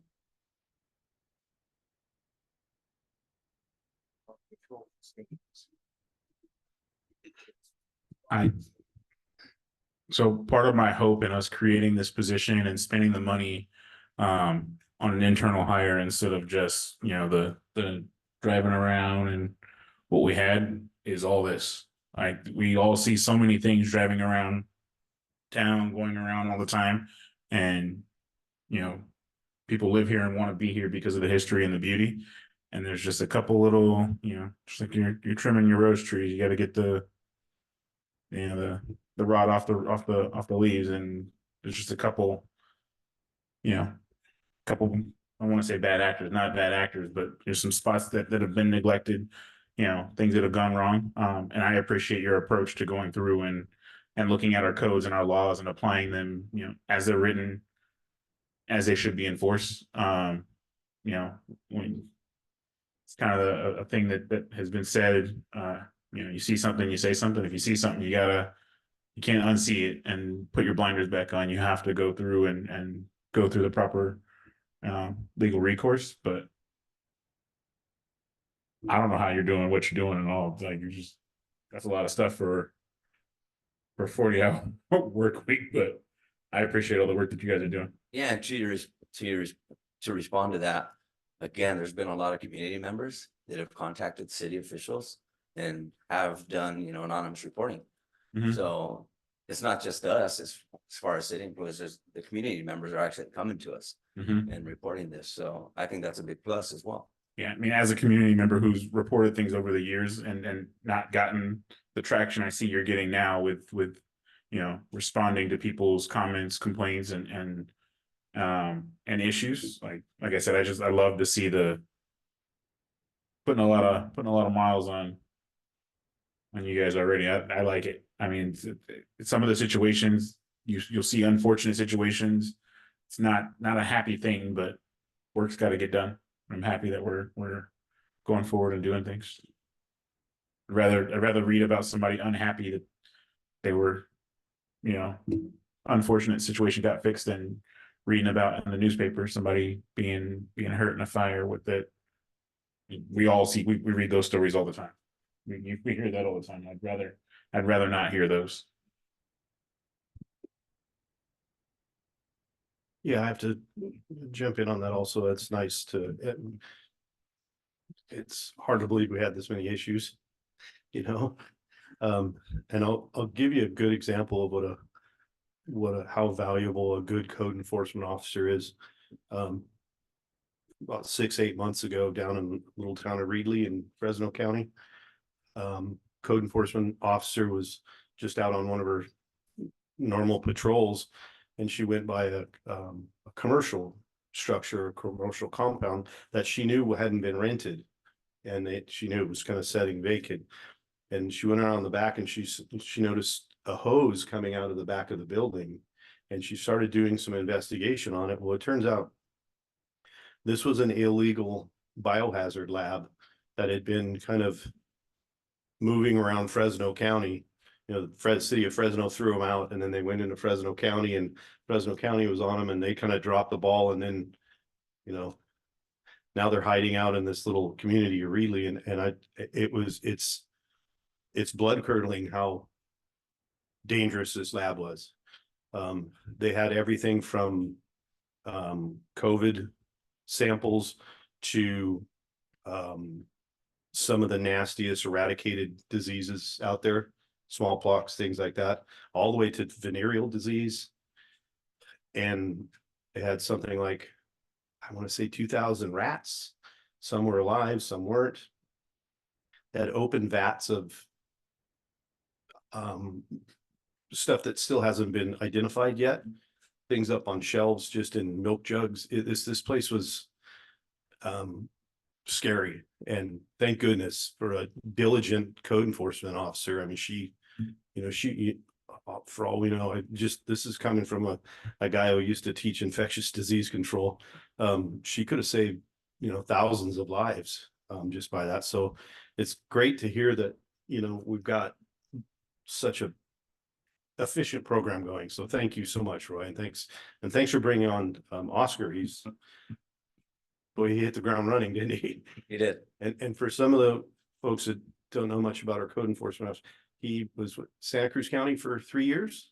Santa Cruz County, city of Watsonville, and then he came to us from the city of Santa Cruz as a code enforcement officer for 6 years. Yeah, so you have to imagine he's been around the block a few times when it comes to code enforcement. So thank you so much for the thorough report. Appreciate it. Any questions from the public, Liz? Oh, yeah.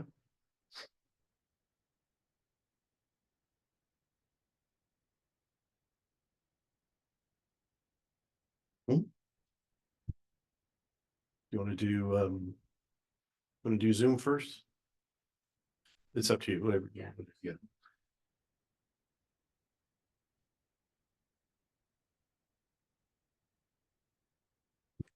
Jim, you have 3 minutes. Great, thank you. Good evening. Great report. I'm glad to see that code enforcement has stepped up their game in San Juan Bautista. My question is pretty simple. It's about, I heard a couple references to 4-leaf. And my questions are simple. One, I know that 4-leaf contracts with City of San Juan Bautista. What is 4-leaf being used for with regards to code enforcement? Why do we need them if we have a code enforcement officer? 2, what are they being charged, or what are they charging per hour for their services? And 3, how does the City of San Juan Bautista expect to recoup the costs for 4-leaf? And will those costs be passed on to the people that are violating code? Who's paying for it? Thank you.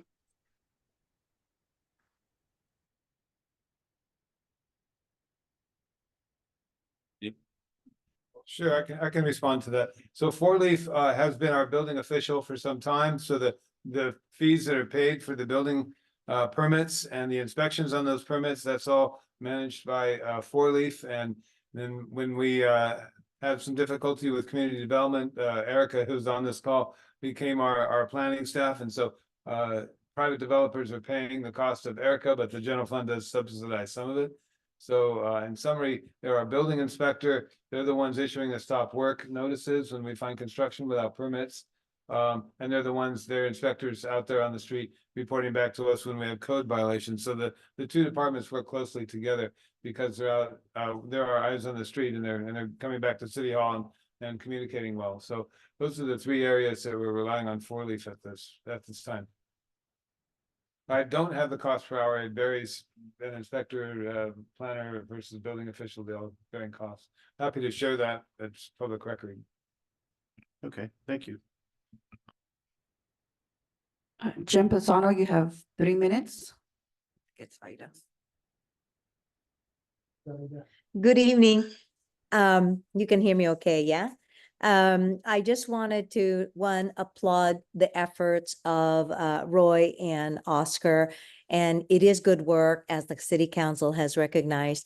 But what I would really like to see, as I had mentioned earlier this afternoon, is that there is a coordination between the city attorney and code enforcement to push forward to collecting those fines, filing the paperwork so that there could be a judgment and then to be able to move forward. Because when you're talking about safety issues, like you saw in the photos, that should be an immediate resolution that needs to be addressed at court because it is involving a community, a neighborhood, with regards to fire and safety hazards as well as health. So where is the urgency and why are we not seeing it? And again, I'm going to say that some of these, as Roy had also mentioned, was from years past. So my thinking is that the city attorney, when he came on board, should have been on top of that right away because there are files. And if the file is as thick as John had mentioned, that should be a red flag right there. So gotta have the consistency that this code enforcement is for everybody and that there is a coordination between staff members and a city attorney to get this done because it has been months, for some of the issues and some it's been years. So let's get it going and city council, if you move on getting this taken care of, that would be awesome because there are many that are doing their job, including community and code enforcement staff. That's all. Thank you. Any more, Liz?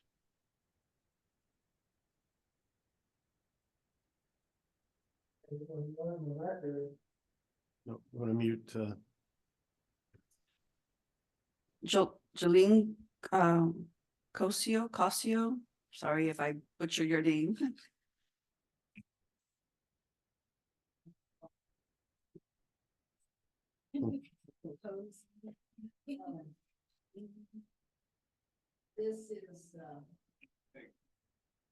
This is the first time I had a compliment in many years.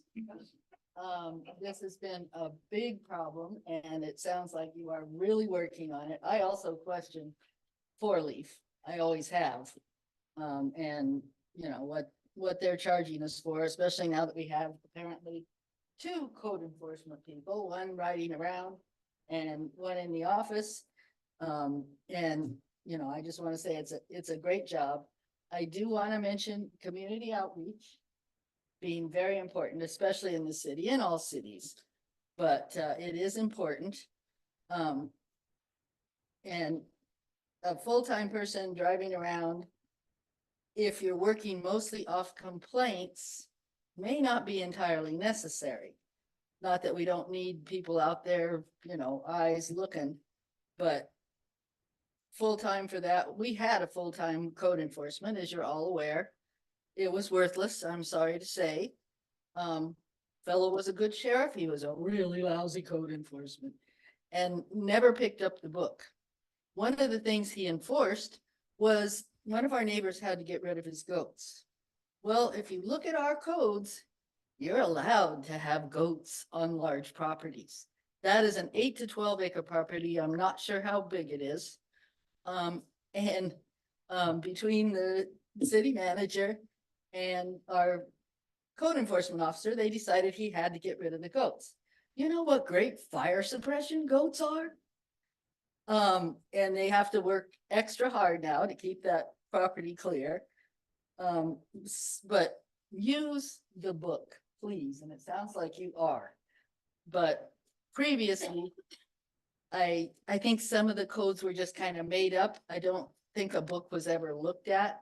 We have codes and they can be enforced and should be enforced.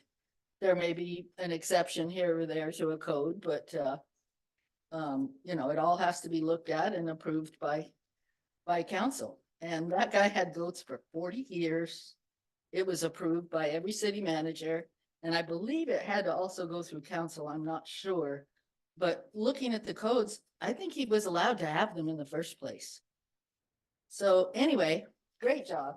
I'm very, very impressed.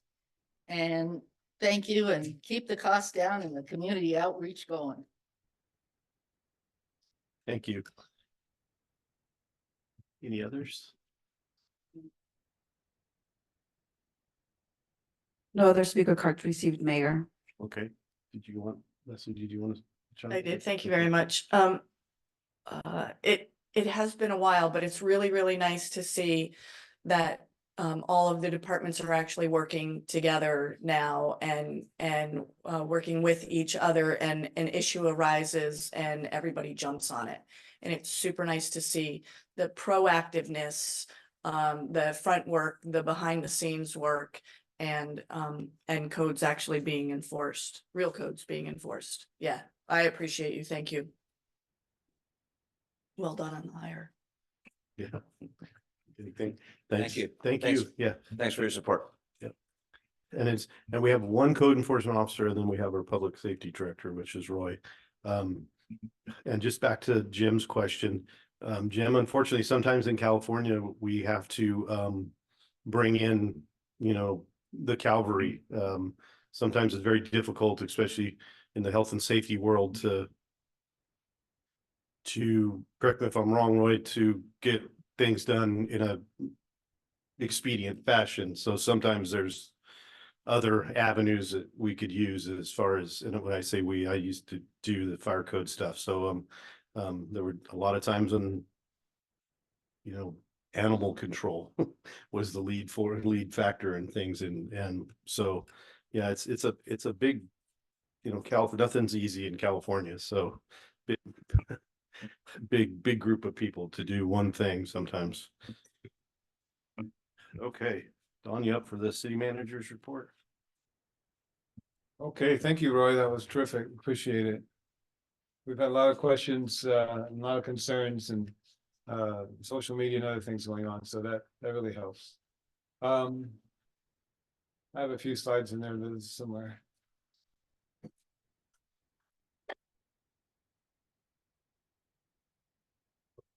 Up higher, I think. No, we're up higher.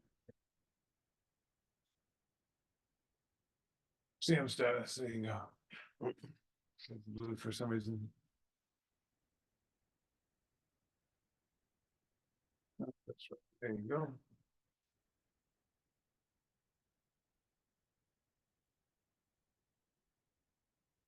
There you go.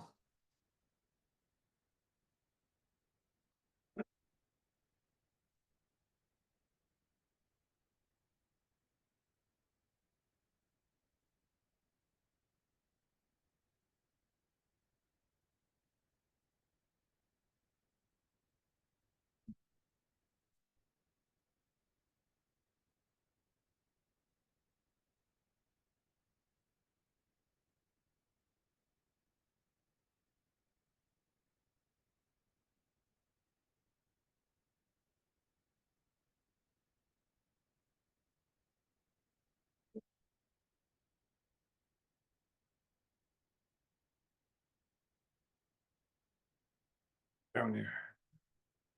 All right.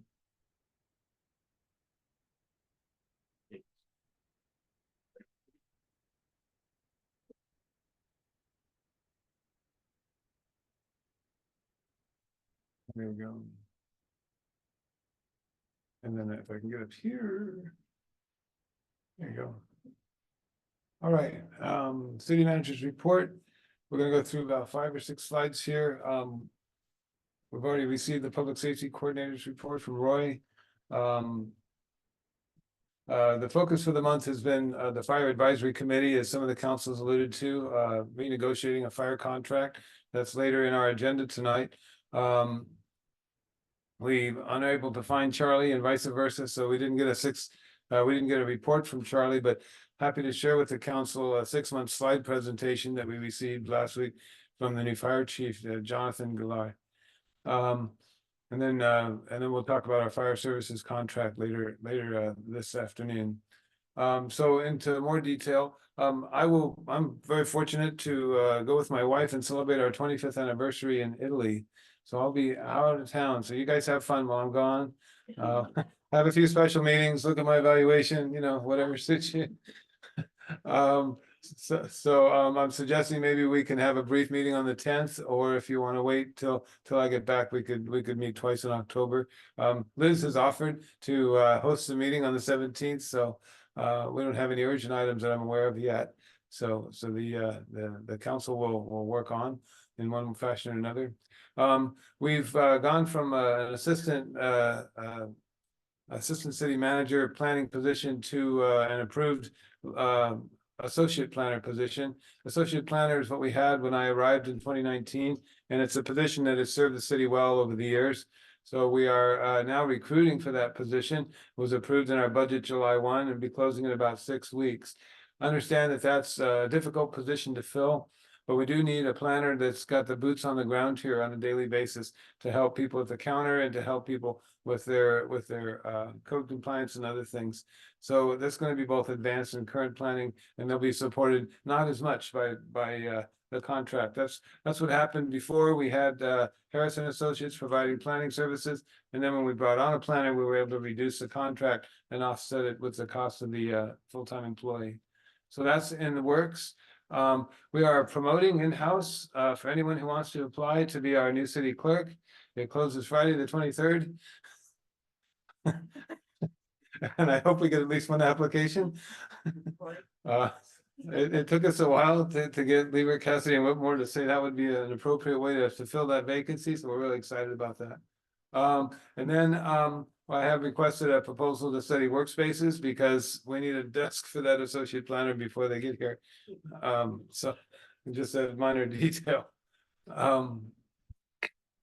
So let's see, how do I, there we go. The community development, the housing element has been a challenging and complicated process. I've been working on it with our for lease support and Erica, our planning director. We're working on a response now that we hope to get out maybe by the end of this week. That will require changes to local policies. Erica has identified pretty extraordinary differences between the language in our general plan and the language in our zoning code. So, for example, our mixed use zones, in order for those to count as potential housing units, then we need to make sure that that's in the mixed use provisions. So along with our housing element will become a commitment to update and modify our zoning code so that we can implement what we promised the state that we're going to do. So that's some of the challenges we found there. We have been working slowly on a climate action plan. I had a great conversation with a consultant that's working on the county's climate action plan to reduce greenhouse gases. Been contributing to the county plan. This consultant then comes ready equipped to help us out at a much lower cost. And I'm awaiting a proposal to contract with them to do that. There are two different kinds of climate action plans, and one comes with a complete CEQA review. I think the city is looking for a more simpler version to help us with grant applications along the lines of sustainability and resilience. So John Freeman, we are making progress on that. I know that's something that you talked about. As far as community development, Casa Rosa is near occupancy. We have the 4 apartments there at Casa Rosa that are restricted to a moderate income for a period of 8 years. And we are working on our affordable housing agreement. We've got all the details ironed out, and the developer is ready to occupy that building. So I'm glad after 5 years working here that we got Casa Rosa rebuilt and ready to reopen.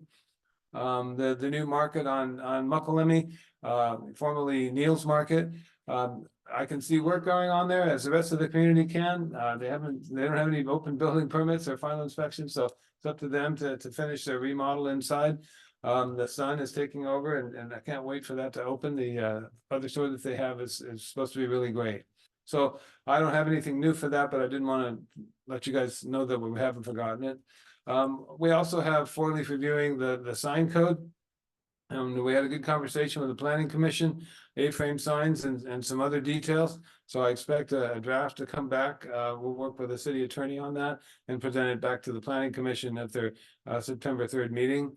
Along those lines, we have revisions to the temporary use of land updates and the provisions for food trucks. We met with the local food truck owner and talked about locations in town where it'd be appropriate for them to park and identify those in a map and come back hopefully with the next planning commission.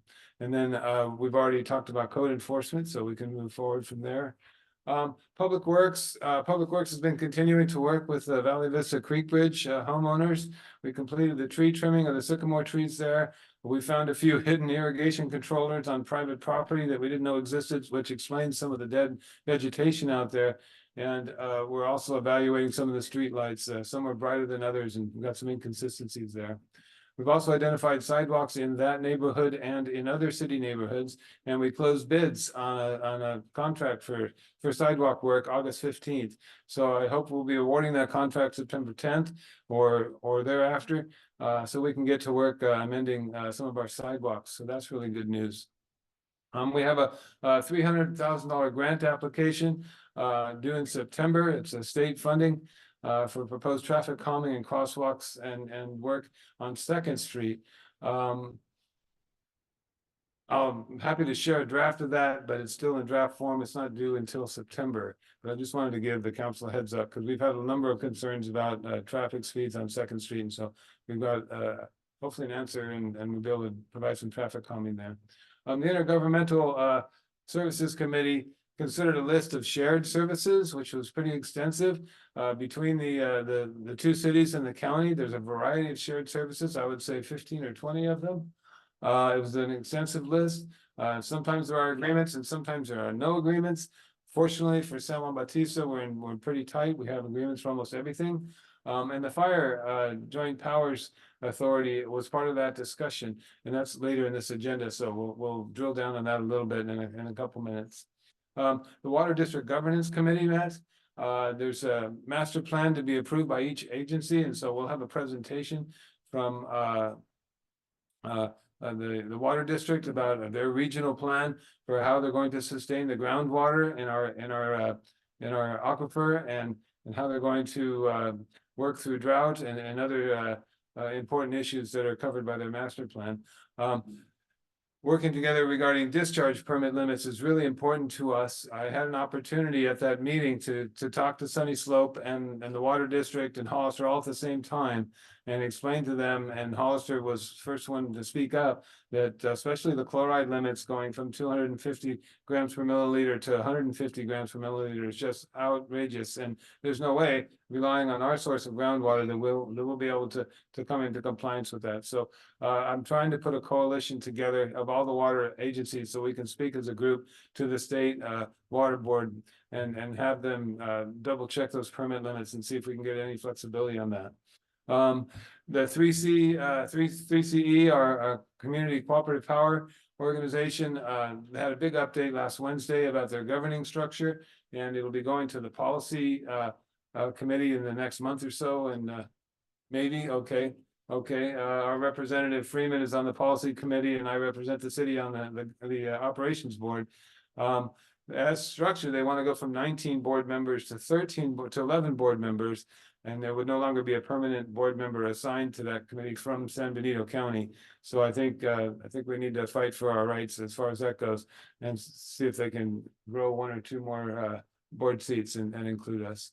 Wastewater real quick. Our trenching is complete to Hollister, and we're working on our lift station now.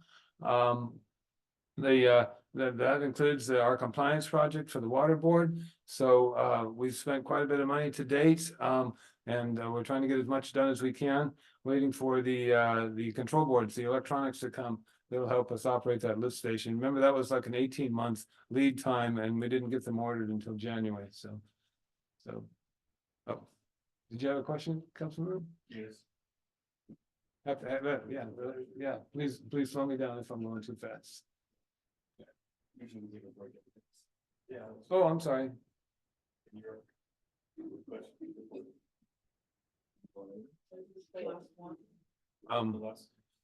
No, well, I've got recreation and then we're just about done. Yeah. Okay. On the water agreements, we had a constructive meeting with our staff and our legal counsel to get the draft agreements that we were working on in 2023 amended, because the water district has modified its design coming into our town, but now I believe we are final. Jeff Catano, the retired general manager, is going to stay on with this project now, so we have continuity. So that's really, really exceptional to hear. We've got a December goal for getting the draft 2023 agreement together for the pipeline, and then an agreement to join the Hollister Urban Area Water Purchasing Authority. So we'll be a member of that regional section 2. MNS is going to continue with design so we can control that now instead of waiting for the water district to get together and sign a contract. So we're going to assume control using our city engineer to design that pipeline. And the proposal should be here by Friday to include a CEQA review. We discussed the permit limit appeal with other agencies. I'm sorry, I've already covered that one. That has to do with the chloride levels. And so, and then just real quick, Caitlin Brady, our recreation leader, has been very busy, as you probably know. The volunteer program continues to thrive with 70 volunteers in July. There's a new hiking challenge 2024 that's coming up, working with musicians on the participation on the Play Music on the Porch Day, which sounds like a really great event.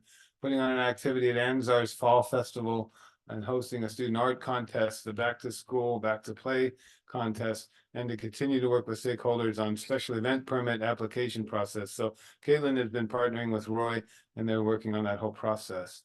And then she's added just a few flyers here. Don't worry about this calendar. It's online and you can look at it in any font you want to. I just wanted to let you know that this is available now on our website and it gives a pretty good rundown of all the different events. And then Councilmember Sabathia was helping us by announcing some of these events as well. The Trails program sounds like fun. It's an independent thing. And I can't wait to see the music in the porch. So sorry, I ran through that. I'm happy to answer any questions if you can remember what they were. John, any questions? Thank you, Don, for the great report. I don't really have any questions. I just have a comment on the water project. I just really hope that we can continue to work with the county water board. And before, the reason why it's taking so long is because they thought they could cut across the farmland and get all the easements from the farmers. And it took them 1.5 years to figure out that they couldn't do that. Or at least the farmers wouldn't give them the easements. So now it's going to come down 156, which is easier way. So let's just hope we all work together to get the good water and get out of the fine situation.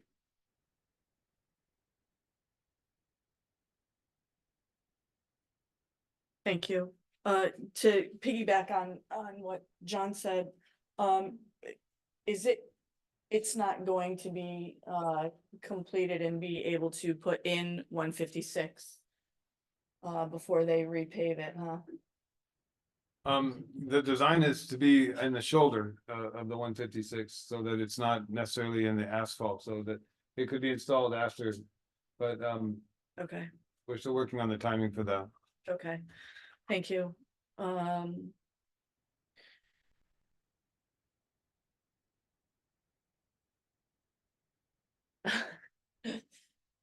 So we don't have any applicants yet for city clerk? It hasn't closed yet. And very happy that you're working on a workplace study, workspace study.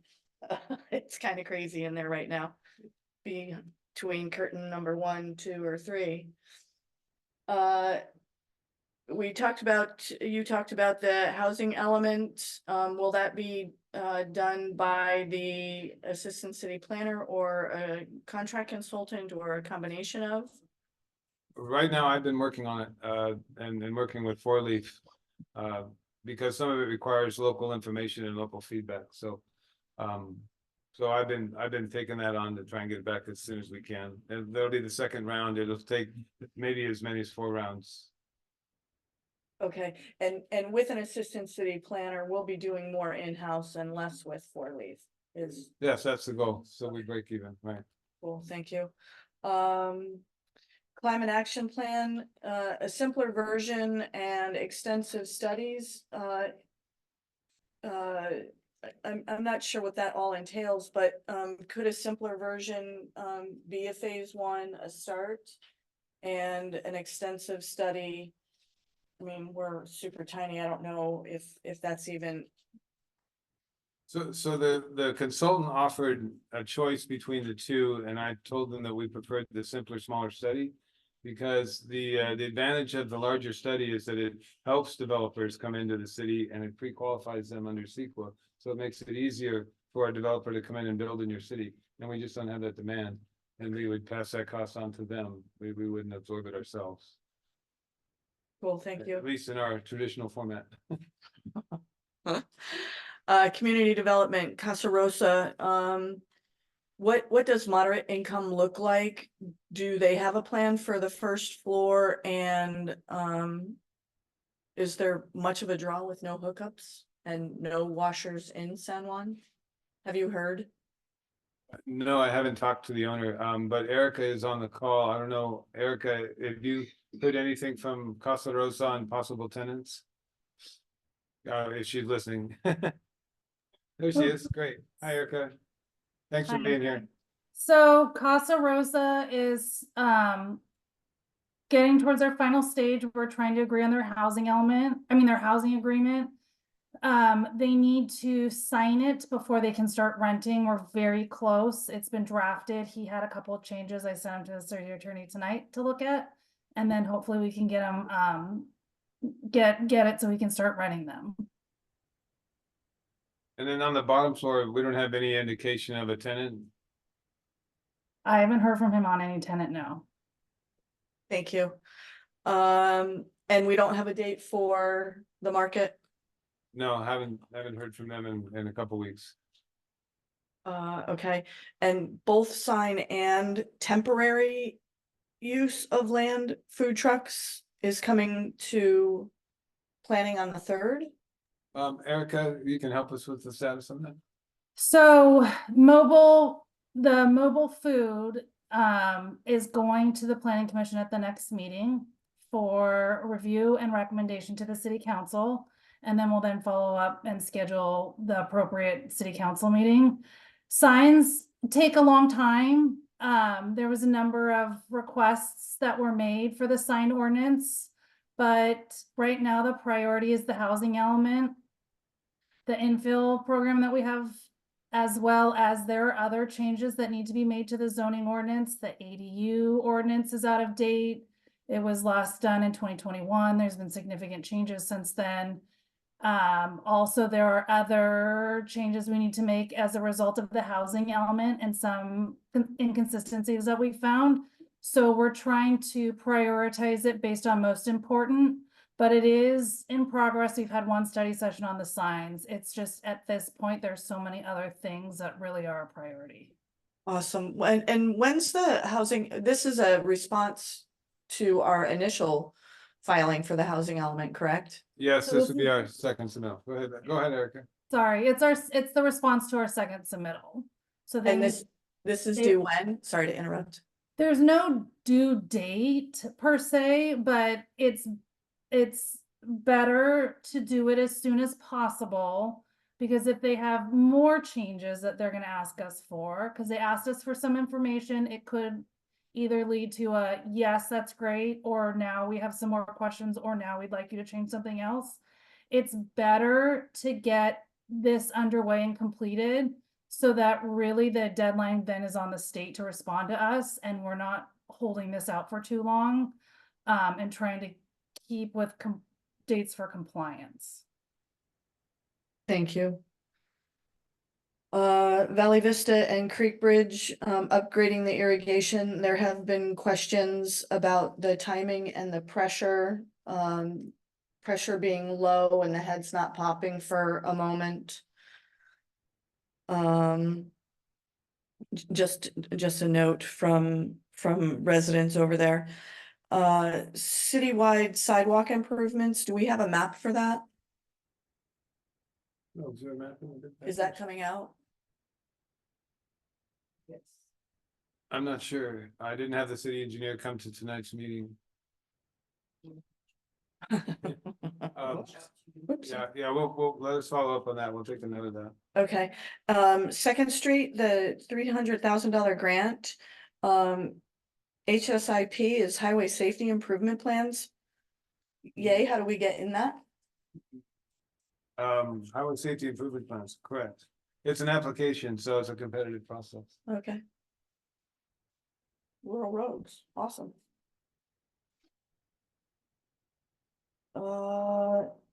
the Water District Governance Committee, you talked about discharge permit limits. What does the water district have to do with Hollister's wastewater plant and discharge limits? Am I misunderstanding? It was just an opportunity to have the leaders of all the different water agencies in the same room. So it was an opportunity to take that up and to try and gain support, their support. And so I think I accomplished that, at least verbally. Oh, cool. And is Dimitri working on permit limits, discharge permit limits? No, here's our finance person. That would be that would be M&S. That would be our city engineer. Oh, okay. Sorry, Dimitri. Lift station, I have a question about that later, offline. Caitlin, love the hiking challenge. That's awesome. I love all the spots that you chose. Porch bands, been doing it in Bridgeport, Connecticut forever. It's a truly amazing city function. Can't wait for that to start. And continue to work with stakeholders, making progress on special event permit and application and processes. Where'd Roy go? This is huge. Hi. This is really huge, and one of the now biggest complaints in the city with regard to events on all the entities that are involved, fees coming in at the nth hour, what group is paying what fees, are they all equal across the board? Can we get everybody in one room at one time to hash all of this out well in advance of an event? So thank you to recreation and safety and code enforcement and the whole staff for working on that one. Thank you. Thank you. Jackie? Try it. You'll try it? Yeah, I might put a fresh battery in. Have some all left. Mine works. Okay, thank you, Dawn, for the report. I'm not gonna repeat what Pro Tem Mayor has brought up, with the exception of maybe 2 items, and I'll start with the last one, which is I'm glad that we're having work done on the process of how city festivals and permitting and the process, because I have heard complaints about the process and maybe the inequities allowed to some entities and others not. Sort of that proverbial, some jumping through hoops of fires and others not. I also, my pet peeve is the amount of days that some of the festivals monopolize our down street. We've all heard business owners come before us, talk to us privately. You know, we've all heard it, that they're all struggling. And so when we have festivals that partake in more than one day, that usually involves another half day or another day to set up the festival. And that really does take away real estate and visibility to our small downtown businesses. So I'm wondering if that's going to be a topic for discussion when you're hashing out this process, looking at the number of days based on maybe whether or not it's a new festival, and do you really have the bandwidth? Do you have the numbers to justify having more than one day? You know, it's like start small and see how you go. The other thing I hear also is what the pro tem mayor alluded to, or not alluded to, just stated it, you know, fees being paid up front. You don't go to a grocery store and buy, you know, 2 big bags of groceries and say, I'll be back later to pay you. I think the city, you know, fails on that front to collect fees up front, just like we talked about the violation of permits, you know, lacking to build and remodel. I think the same thing could be said for this special events, that, you know, we need to collect the fees accordingly across the board. And if you don't pay, then maybe you're not in line to have another festival. You know, this is something we really have to look at. And I appreciate that you're willing to do this. And these are some of the comments that I've received and some of the same comments and concerns I have. Moving on to some other items that I had, questions for City Manager Dawn, to the page about the Water District Governance Committee. Down at the bottom, you talked about the discharge limits where they really want tight controls on effluent for, was it chloride? And so that leads me to believe with one of my favorite public attendees, Mr. Ponce, what are we doing about Taylor Farms?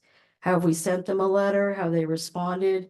Because they're one of the biggest industrial users that are discharging waste. And I thought that was a topic that we said they may be increasing our discharge.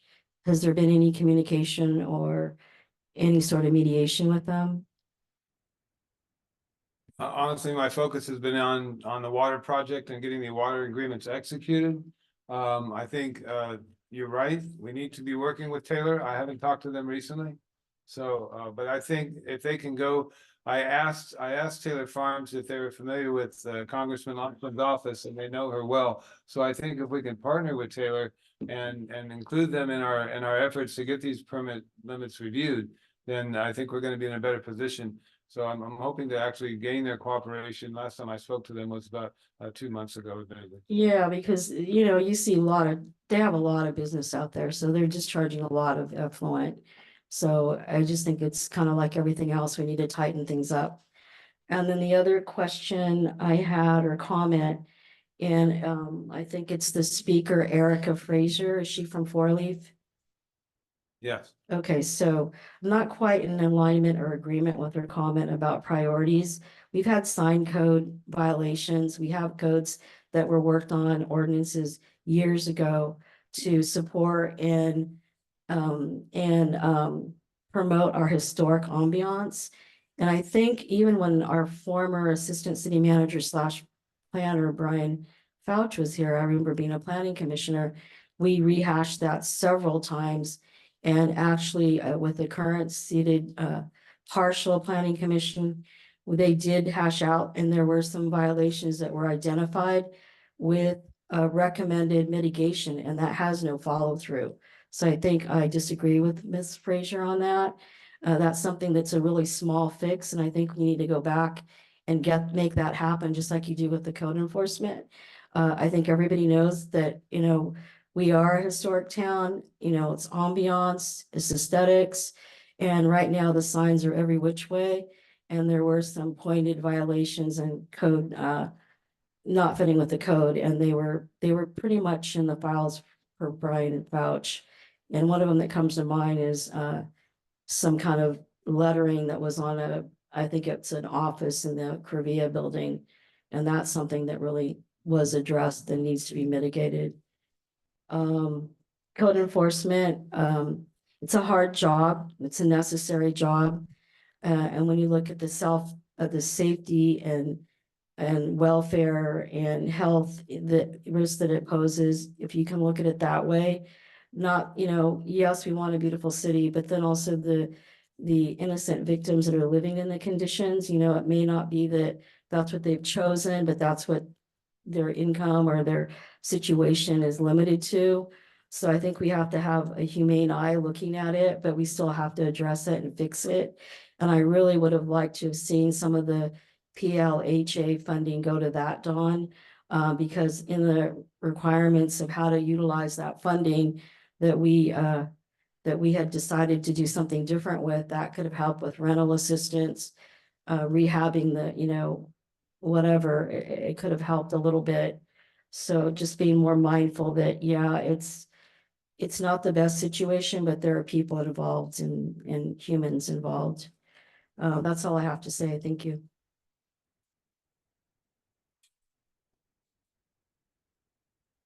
I think.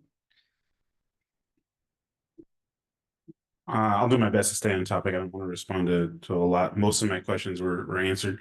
The only one that wasn't addressed is when does the parking lot next to my house go away? It was. It's on wrapping up the Construction. Well done. Way to bring it home. I've not had a chance to ask the city engineer that question, so let me get back to you this week. So- Okay, and then it came up a meeting or two ago when we were talking about that same construction that they were having issues finding paint and tiles for the decorative crosswalks. I mentioned that there aren't actually tiles. They cut that pattern into the asphalt. Has there been any traction in getting a vendor to complete that rework and or find, match and or repaint all of the sidewalks so that they match when they repaint them? I'm not sure on that detail either. Okay. I believe that they're stamped. When the concrete's wet, it's stamped. No, it's cut. Okay. I listened to him, saw it. It was very loud.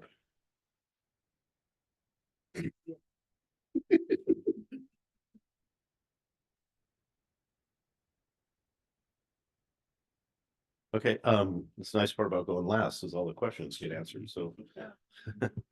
Do we have any public comment? We have two hand raised in Zoom and one in chambers. We can take the Take the Zoom Zoom. first. Yes.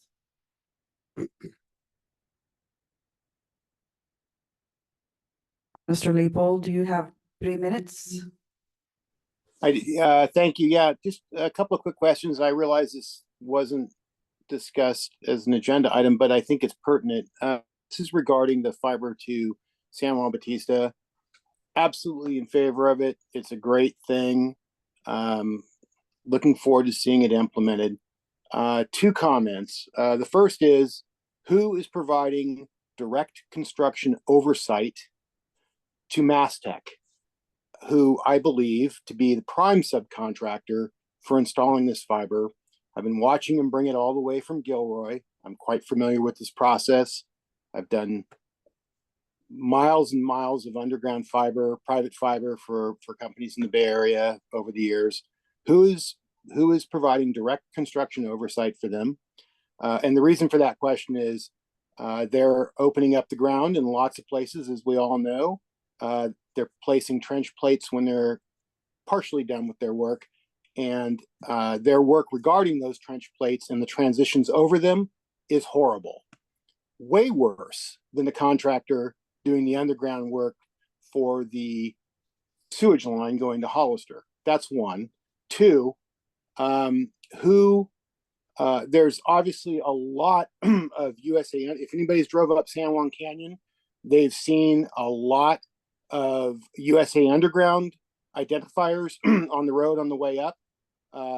Everyone knows the road is already horrible, but clearly they are doing USA Underground work for marking out what I believe is going to be fiber going up that canyon. I'd like to know the status of that and what the timing is on that. And last, and this is to Councilmember Morris's comment, and I think maybe this will be discussed about special event permits and how that all is going down. I just want a confirmation that if someone wants a special event permit or wants to close down the roads in San Juan Bautista, there is a contract that is actually executed with the city of San Juan Bautista. Please confirm that that's the case, because if that is the case, then that contract should spell out every single requirement and every single fee that's required by someone wanting to close down the road for a special event. Sorry that was long-winded. Thank you very much. Thank you. If I may, I'd like to respond to Jim a little bit. To the best of my knowledge, and that's not complete, the work is being done privately, and the city of San Juan Bautista has nothing to do with the laying of the fiber. So we will not be able to get an answer out of Don or M&S or Four Leaf or anybody like that. The work is being done privately by South Valley Internet and several other ISPs. Thank you.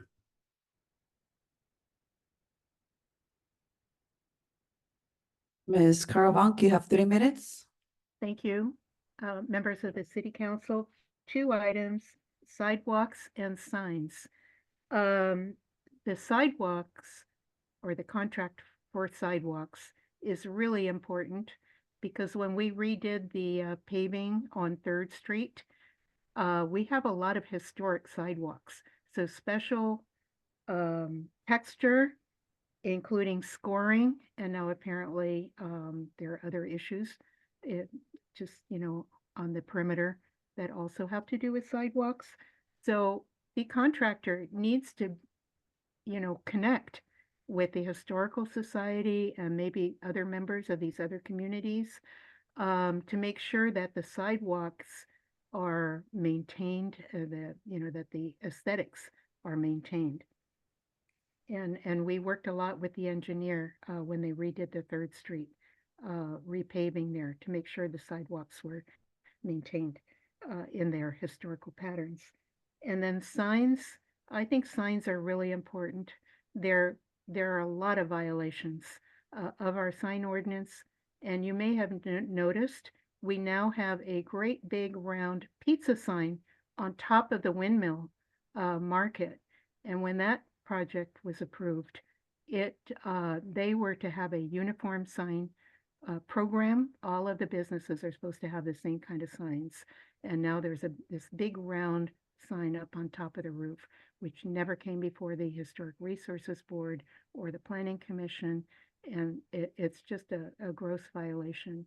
And this seems to be an ongoing issue. So I think we should give signs a really high priority. Thank you. Thank you. Do we have speaker cards, Liz? And we have Mr. Michael Ponce.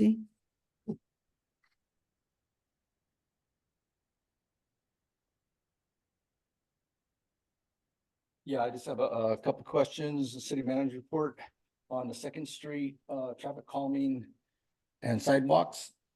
What portion of Second Street are we talking about? And you said the plan is in a draft. Will the public be able to see that plan? And then on your 6th slide, you're talking about the Water District Governance Committee. Is that, I'm assuming that's Sunny Slope, Hollister, San Diego County, and San Juan? Okay. And then on the 7th slide, what are the amendments to the 2023 draft agreement that you're working on?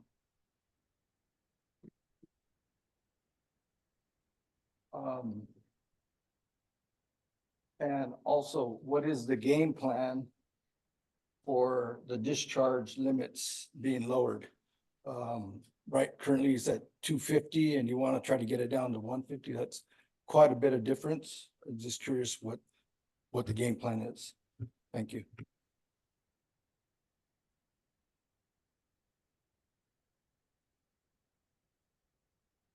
Don, can you tackle a couple of those before we?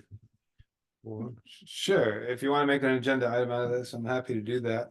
The water district would like to send water from the West Hills treatment plant to the Union Road intersection. So they would like a larger pipe, and we need to work out a cost sharing for that larger pipe. And at that point, once it gets past Union Road, it will turn southeast to Hollister, and that'll be their pipe. And then our pipe will then, of course, come down Highway 156. So that is one of the biggest changes.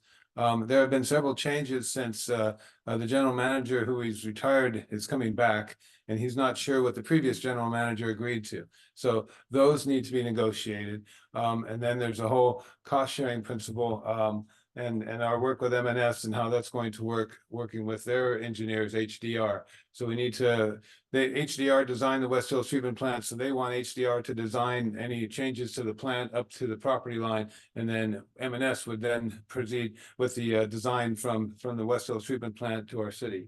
So these are things that need to be written into the agreement so we can get a draft and get it executed. Thank you. Traffic calming on Second Street is a grant, and that'll require public feedback. So so there's more to come on that. And then you had a third question. Pardon me? No, I don't have a game plan yet. I'm looking for partners to help me strategize for that. And there's one of me. Yeah, thank you. Any others, Liz? Okay. Any more questions up here? Nothing? Yeah. You good, Les? Okay. Okay, did we ever get Charlie back? Or is he? He's lost. He's out there in Zoom land somewhere. That's a terrible place to be. Are we gonna have a sheriff's department report? No? What just said receive update from the sheriff, so. That was included in Roy's report. Got it. Perfect. Okay, consent. Does anybody want to pull a consent item? Speak now or forever hold your peace. Yeah.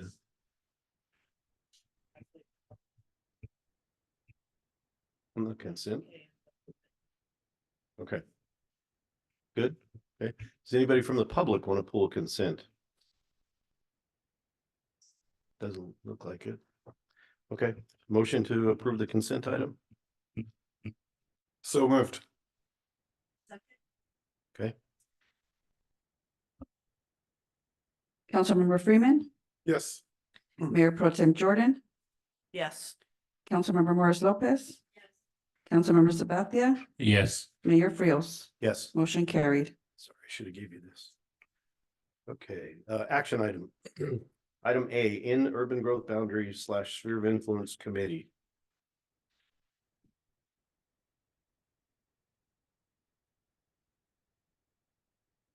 Thank you, Mayor. The report before you is the status report on the work from the Urban Growth Boundary Committee. And just basically direction on where to go after reviewing a draft MOU between the city and the county. And glancing quickly at the attached resolution, there's reference to a resolution approved in 2023 in November, resolution 2023-71, and it directed three things to occur. And one is to accept the proposed sphere of influence and the maps for the growth boundary and the planning area. Then the second was to state its intention to amend the general plan with a targeted general plan amendment, which is the cost we're spending on EMC that is focused on an infill plan at this time to make sure that there's adequate capacity within the current city boundaries to provide the RENA numbers and the housing numbers that the state is looking for. And then thirdly, direct the UGB ad hoc committee to work with the San Benito County to establish a planning area and related memorandum of understanding. And that's the agreement that has come in June and then in July, and the council has not taken action at either meeting. In fact, in July, we had a joint meeting between the committee and the city council, and there was no action taken at that meeting. And so subsequently, in speaking with especially I'll just say in speaking with members of the city council, some felt that perhaps the MOU wasn't necessary, and that we could say that the work is done with the committee, and that the staff could negotiate any agreement that may be necessary. So the question was, is the city council asking the county to designate it as the lead agency as specified in the California Code of Regulations, Title 14, 15051, that was brought up by a member of the committee when we discussed that. Who is the lead agency, and can the city assume the role of lead agency over county property? And then in looking at the rules that govern LAFCO in relation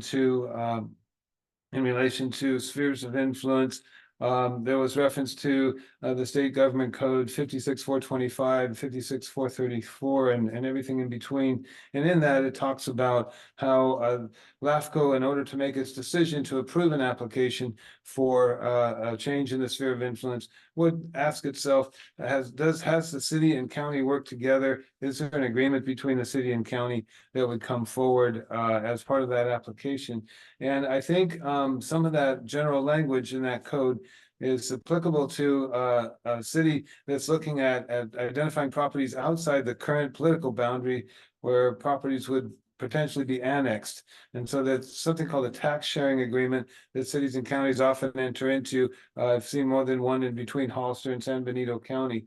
And that's the type of agreement I think that they're looking for. So we're fortunate tonight that we have Jennifer from LAFCO on the call tonight. Thank you, Jennifer, for hanging in there with us. I hope you've had dinner. And Erica is also working hard on this same topic, because the committee and whether or not the committee continues its work, or whether or not staff does that work on behalf and carries this forward, I think we're all pretty we'd like to see this move forward as fast as possible. I'll put it that way. And with that, we've included a resolution that does recommend ending the Urban Growth Boundary Committee, but I can tell there are members of the committee with us here tonight, so it'd be interesting to hear how they feel about it, and what the next direction should be for the city as far as this committee goes. So I look forward to a lively conversation, Mayor, and I'll take copious notes, and we'll see if we can get some direction. So at that. Okay, thank you. John, do you want to take the lead on this? Thank you. Thank you. I just don't really understand why we need an urban growth boundary. I've talked to Dan and Chris personally, but if you go to all the other jurisdictions around here, they don't have an urban growth boundary committee. This is a planning committee function, straightforward. It is a planning committee function, and it is a staff function. We just need to let the planning commission do it. As to all the posts on Facebook, that this is going to open up the floodgates to 500 or 400 new houses. That's totally ridiculous. There's only 2 people in this room right now that have stood before a city council or been in the city council and asked to disapprove an already approved subdivision, and that is former council member Dan and myself. Everyone else always votes, oh, we can't be sued. So to think that I want to open up the floodgates is a huge people who think that don't know me. That's not what I want. But I do want the planning process to go through the planning commission and to be done correctly. I've talked personally to several county planning commissioners, and they're literally laughing at this. So I don't want to see us laughed at. We can do all this the correct way. Thank you.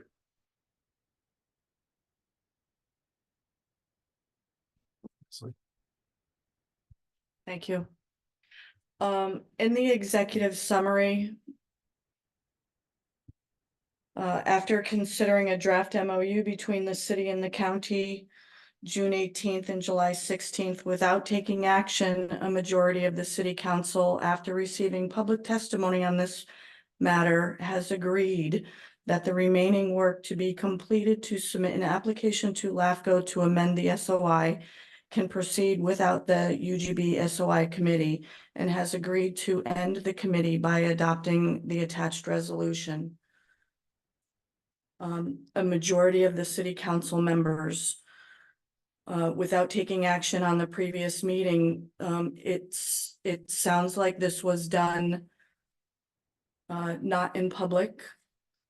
It sounds like this was already decided upon, that the council has agreed to end the committee by adopting the attached resolution.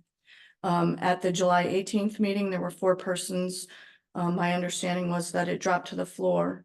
On July 16th, there were 4 persons in that meeting. It was, the minutes aren't attached for that meeting. It was my understanding that it was a 2-2 vote. On June 18th, 8B says the MOU was seen as a starting point and an opportunity for the city to have input in future developments, viewing the MOU as a step towards addressing this issue. A motion was made by Councilmember Sabathia. It was seconded by another council member, and it was a 4-0 vote to have the MOU. I'm not sure how we got to the point that we are now with a decision already being made to do away with the committee. They have not completed all of the tasks that we have asked them to do. And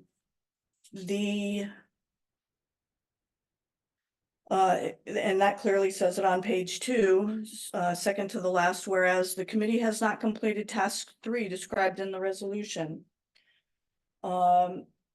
We have directed the UGB ad hoc committee to work with San Benito County to establish a planning area and related MOU or MOA. There was a map originally done in 3 colors.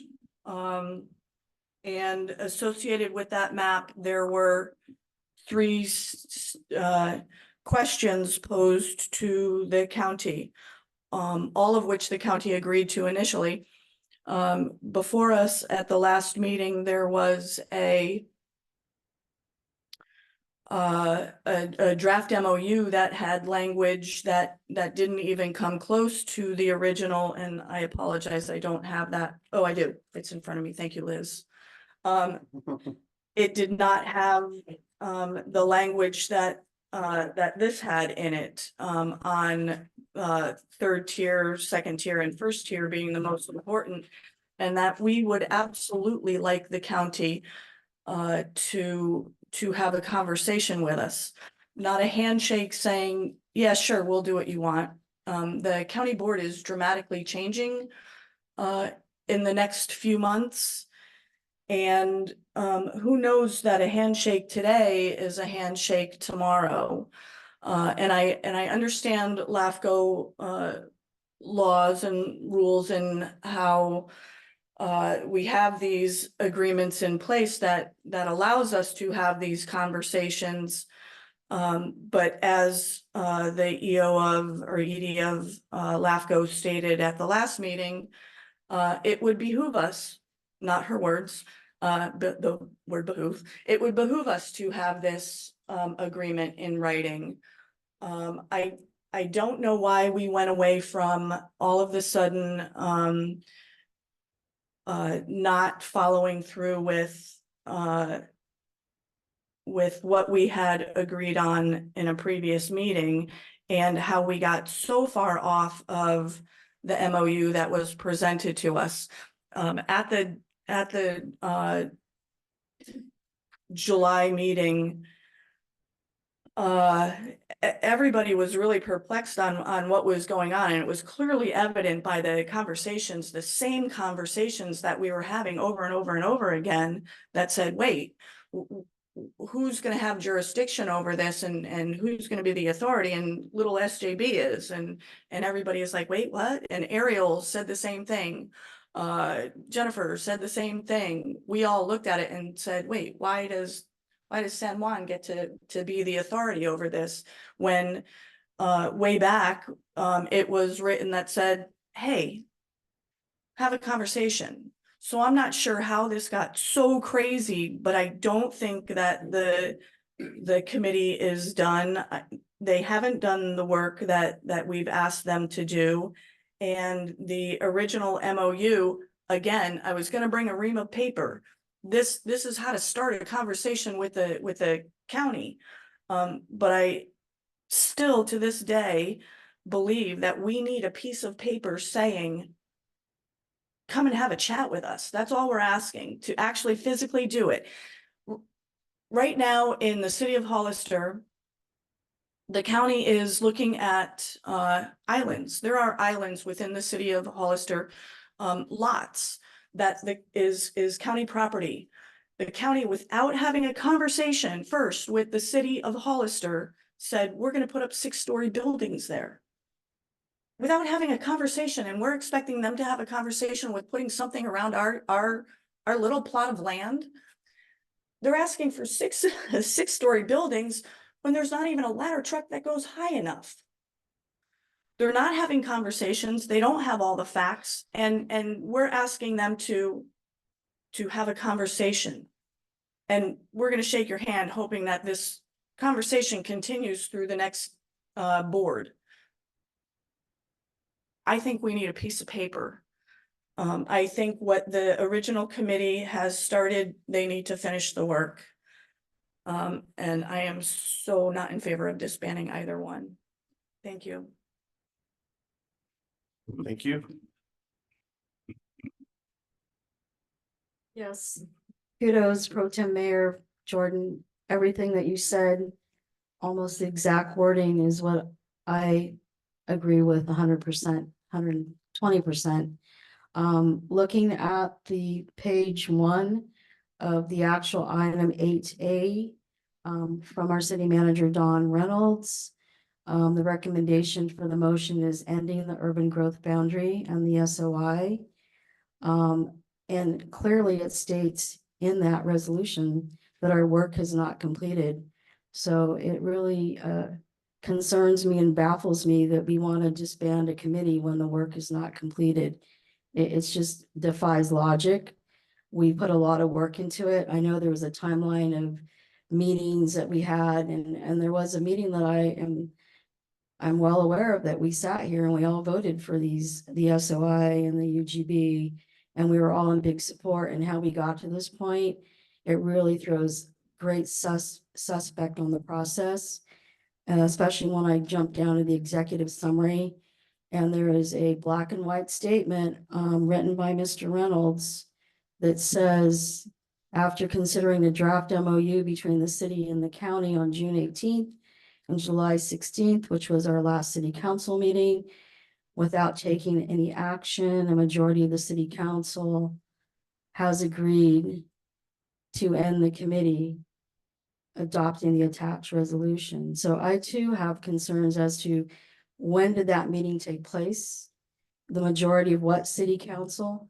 Was there public commentary on this? It almost feels like the cart before the horse again. And I have to go back to that one paragraph on the end of page 2 of the actual resolution that, you know, we haven't completed our work. And I also have questions and concerns for your city manager and attorney when you say this is going to be handed off to staff.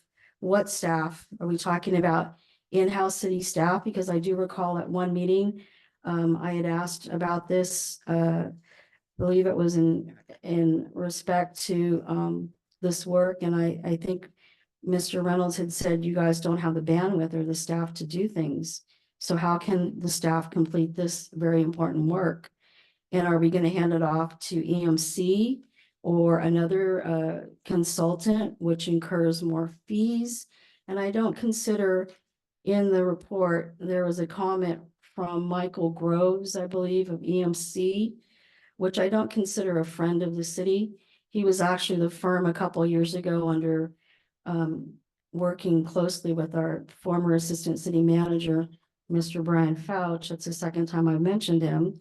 But there was quite enthusiastic work to develop South San Juan across the highway. I don't know if you folks remember that. And that was the same firm that we're now entrusting to amend our general plan. And we have to take his quote. Well, I don't trust that. I don't favor it.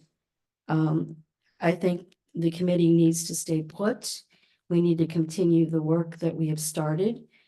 And it's exactly what Pro Tem Mayor said. It's having a conversation. We are not going to supersede state laws or county ordinances or zoning. It's merely having a seat at the table and having that discussion, an honest discussion, and working together as a community and a county, not bringing in outsiders that have other agendas. Thank you. Let's see your, see if it's the same. That was handed.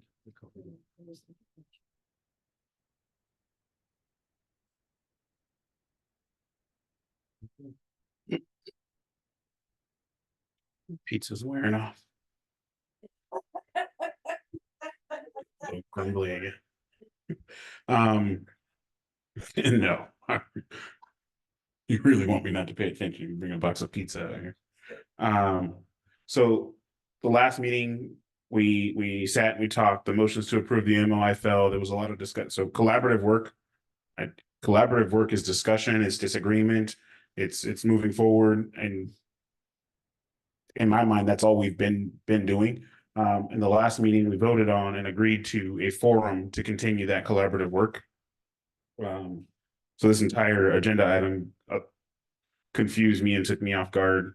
I'm gonna say a little bit, but a lot. I was expecting, and I was the council member after, you know, we sat, we talked, we disagreed on, got issues with what this says, but at the end, what we came to is, hey, let's have a forum to continue that discussion to craft, right? And we're gonna invite the county. That was the direction to staff in the motion. I made the motion, you know, after taking large exception to a lot of what was written and the way things, you know, were seemingly done.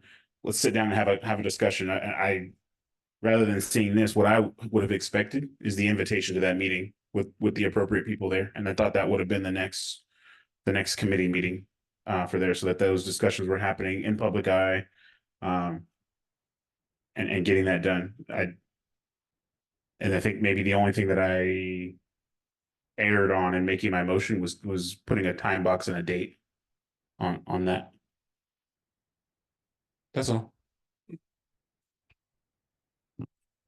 Thank you. So I'm reading the same, I'm hoping I'm reading the same staff report, and on the executive summary, it says, after considering the draft MOU between the city and county June 18th and July 16th, without taking action, a majority of the city council, after receiving public testimony on this matter, has agreed that the remaining work to be done and submit an application to LAFCO. It doesn't say a majority of the council has already nowhere here does it say the majority of the council has already approved this or have expressed approval. So I'm a little confused to that.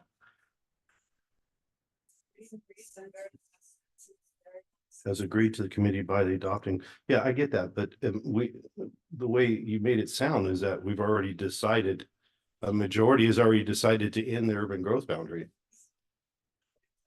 It sounds like the route. But that never happened. Exactly to that point. It never happened. Okay. Sorry, exactly my point. It never happened, and that's why I'm questioning why we have this resolution in front of us, getting rid of it. The request was from John to put this on the agenda to end the urban growth boundary. And that was it. Urban growth registry of influence. The committee, not The boundary. committee, Yeah, not the committee. Because we've already completed the task of the urban growth boundary that was voted on and approved. And then the sphere of influence was voted on by us already, and that's next step is it's supposed to move to the next level. I think that's, John, correct me if I'm wrong, that's all he wanted to do. And that's all I want to do, because I've been with this for so long. It's like, why should this take so long to get done? But this planning thing, that did come up. Originally it wasn't, the planning area was not part of the original group. And I'm looking at the notes from December of 23. And these notes are talking plainly about San Juan being the lead agency on these, application and county staff are submitted to SJB Planning Commission consideration. If application denied, the appeals go to the city council of San Juan. So I still haven't got an answer as to legality of this. And I asked this months and months ago. I still have not got an answer if it's legal. So that's that's my concern, is until we can get some answers on the legality of this, we're stuck. So do we want do we want the committee to, how long do we want this committee to go on for? I mean, it's already, you know, it's already been going for over 4 years. Yep. Starting from scratch. I mean, we've already approved these very important subjects. Right? And does everybody agree with me that the urban growth boundary and the sphere of influence has been voted on by this council and approved? Do you agree with that? Yes, and the Agree MOU. with that? Okay. And do you agree with that? We already voted on those 2 items and approved. Okay. I guess the only concern, and John agrees, the only concern is why can't we at least get moving, apply with LAVCO about changing our sphere of influence and getting that nailed down. We are still dealing with a massive sphere of influence right now. And that hasn't changed. Am I? Yeah, and the problem I had was, frankly, you hit the nail on the head. It's the legal problem. I firmly do not believe that we can be the lead agency in county jurisdiction. That's just not the way it is. And until somebody can show me that in writing, that's in the state of California's constitution or the county's SOGs or whatever the heck they're called, then I don't know how I can support this. And then I'd like to make a comment as well. No, we're not. No, actually, we're not. We're talking, we're talking, no, it's my turn to talk, just like you spoke. And I'm giving my concerns about, don't interrupt me. I'm giving my concerns. And then I'll come back to you. I promise. So stop. I'm discussing this stuff right here. All the information that was given to us. I mean, we got a whole stack of it just like 2.5 hours ago. So that's my concern. I just hope everybody understands my concern is the legality of all this. I want to put the urban growth boundary, that's done. We've approved it within our city limits. It's a done deal. I want to put the sphere of influence to rest. Can we put it to bed? It's been years. That's all I'm asking. Sorry. Shh. Okay. Can I bring it back after public comment? Or do you want to do it? Yes. I have one comment. Okay. And I share your concern about the legality, that part of the document, that's what I take exception to. And my solution to that was to get county representatives and LAFCO representatives in a room to have a working discussion, right? To get those answers and to refine that document. That was my motivation. That is still my motivation. And we've got county representatives with their hands up now, but like, I want to be able to get that and get their opinions on it, get the agreements, opinions and weighing in on the legality from experts and write it out if we need to and get the understanding done and then put it to bed. But we don't need the planning area. We don't need to deal with this planning area to get our sphere of influence changed. I guess that's the only thing I'm getting at. That's my. That's part of the whole MOU, which was approved to move forward. The MOU was seen as a starting point and an opportunity for the city to have input in future development, viewing the MOU as a step towards addressing these issues. Whether or not the very first draft was a FUBAR, we go, oops, where's the REMA paper and let's start all over again. That's what I'm saying. On June 18th, with a 4-0 vote, this council said, yes, we want to move forward with an MOU. And we have tasked the committee, 2 council members, 2 planning commissioners, and a public person to help with that. We tasked the group with that years ago, it seems, 1906. It wasn't a planning area. It was not tasked. An MOU was No, tasked. no, originally, there was no planning area tasked. That's a concern. But could you please explain, so can you, for folks who don't quite understand what, so you're saying a memorandum of understanding, but what is the body of that? What do we want to accomplish with that? What's the understanding that we want to have with the county? To have a conversation on what is built way out there, what's built close, and what could potentially be built right in our back door. Conversations that the county did not have with the city of Hollister when they decided to work on islands within the city limit that are owned by the county or under the county's purview. They started action on that without a conversation. I'm asking that this MOU be the conversation that the piece of paper that says, before you do anything anywhere, to have a conversation, and the conversations get stronger and stronger and stronger as potential projects get closer, closer and closer. Okay. Well, if we keep the current sphere of influence we have right now, then that's already a done deal. Because if they do anything within that big hexagon that's out there, then they have to inform us. So maybe that's what they really want. If I may, thank you, Mayor.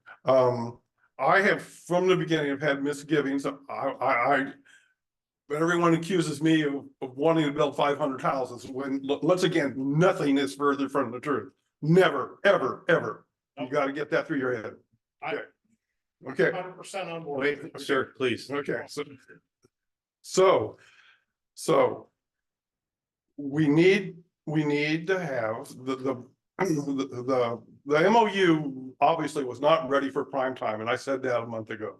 And both Jennifer and Ariel brought up numerous issues and problems.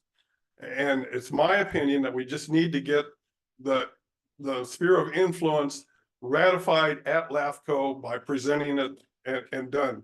Otherwise, we're stuck with the huge one we have. There are pros and cons to having a huge one, and there's also pros and cons to having a little one.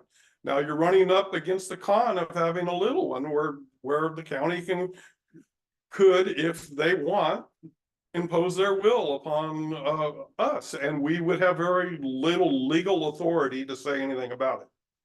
And I know that Dan's going to disagree with that, but that's okay. We've disagreed before.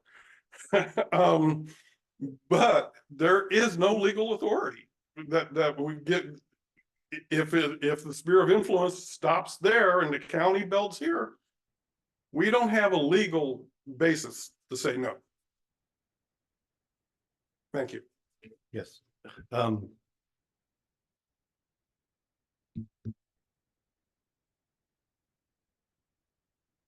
Mr. Mayor. I'm getting some advice from the city clerk.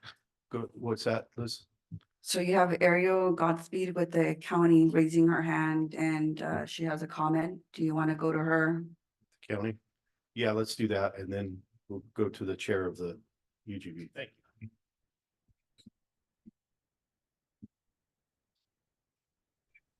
Hi, good evening. Thank you so much for inviting county staff to attend tonight. I just wanted to again comment on that the county is completely open to, continuing conversations about land use policy surrounding the city of San Juan Bautista. And I haven't received any comment specifically back on from our legal counsel to what I brought up prior, but we're still would like to continue to collaborate with the city. In addition to that collaboration effort, the county is beginning work on our ag element. And we will be having our first introduction stakeholder meeting on Thursday, November 14th at 6 p.m. here at the sheriff's conference room. And so I would really like if the, you know, members of either the city council or your planning group, you know, join the county and looking at those policies. I think Dawn had some really great examples of Ventura and Sonoma, possible, you know, policy considerations that, you know, we could collaborate, you know, further on in whatever the city council deems as an appropriate forum to collaborate that on. But I just want to continue to say that county is here to, you know, to work together on these larger land use issues. Thank you. Thank you, Mr. Mayor. Chris Martirana, I'm the chair of the SOI UGB committee. So where to start? So a couple of things. First of all, the MOU has created, the draft MOU that we suggested has created a tremendous amount of angst, obviously. We, at the last council meeting, which unfortunately we're not able to attend, Mr. Mayor, we got a lot of meaningful feedback. We got great feedback. We have not as yet had a committee meeting to then incorporate that feedback into forward progress. This is an issue. The draft MOU is bad. Get rid of it. It's gone. Let's start over. That's not a problem. I think we have a good foundational document that we've all reviewed. It was unanimously agreed upon as a foundational document, and we should go back to that and start over. The work of the committee in the time that I have been involved, which I don't even know, a year and a half or so, maybe a little more than that, something like that, sort of went back to a foundational point and came up with a plan that had 4 parts, 4 elements. First was a revised sphere of influence, which, as you point out, was presented to the council, adopted. The committee is not inhibiting, as far as I can tell, in any way, the submission of that SOI to the county. If you want to submit, or excuse me, to LAFCO, I'm not aware of a reason from our standpoint, we're not holding that up. That's the first element. The second element of this plan was an urban growth boundary. That was drawn, presented, and adopted by the city council. The third element was a planning area, and the planning area was a very deliberate construct to support and to alleviate the issues that, as John pointed out, sorry, Councilmember Freeman pointed out, that we may encounter in having a very small SOI. So that planning area and the accompanying item number 4, well, sorry, I'm rambling. So that planning area was described, presented, and approved by the city council. So it exists today. The fourth element to this whole plan that brings it together is an MOU or MOA with the county to define how proposed projects within the planning area are to be handled. It is fundamental to this process that all of these things work together and are mutually supporting, and it is critical that this moves forward. I started down this path as a volunteer. This is the most important thing I have worked on in my time here. I spent 4 years on the city council. I started the strategic planning committee as the first chair of that. There was a bunch of conversation about that on Facebook today. This is the most important work I've done here, and I've spent a lot of time and energy on it, and I want the opportunity to finish it. The MOU's bad, fine. We got great feedback from you guys. Let us work on it. Let us move forward. I think we deserve that. And we need the chance. We need to move this forward. And this fourth element is the piece that brings it all together. Thank you. Thank you. Do you have speaker cards or did you do it? Okay.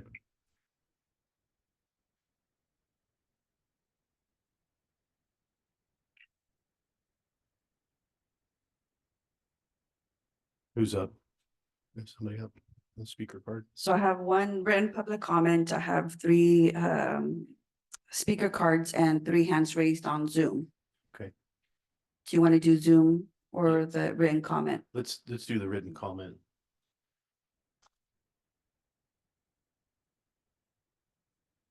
It's short. Go ahead. Oh. Um, Got you got the timer, the secondary timer. The UGB is necessary to preserve the integrity of San Juan Bautista citizens.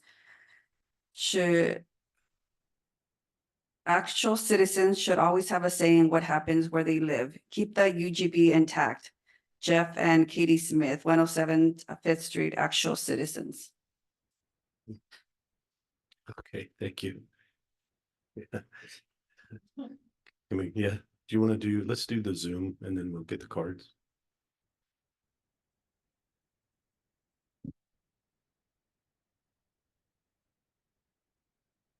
Ms. Vanda Guibert, you have 3 minutes.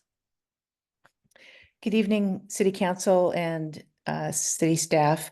Vanda Guibert, 5 Donner Street. I would really like to see this group continue its good work. It's demonstrated its ability to work through a problem and to reach a resolution. They know what their goals are. They've accomplished 3 of their goals. Let them finish their 4th goal. Why would you want to disband this group that's done good work? I don't see the reason for this. Please let them continue. It's not going to be a permanent group. I'm sure they would love to get in and get out, but their work isn't done yet. And as a resident of this community who values our perimeters and our historic preservation, I want to see them continue their work and get the job done. Thank you. Thank you.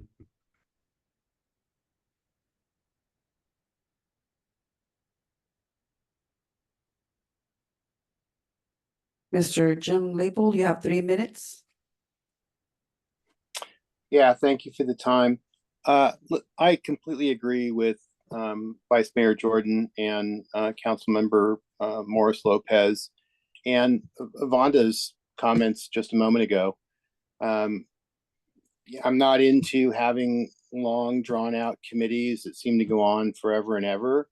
But for those that haven't been following along, I think it's important to bring this back around and make everyone understand that if this committee wasn't doing what it's doing and there was no one doing it, then this would revert to the state.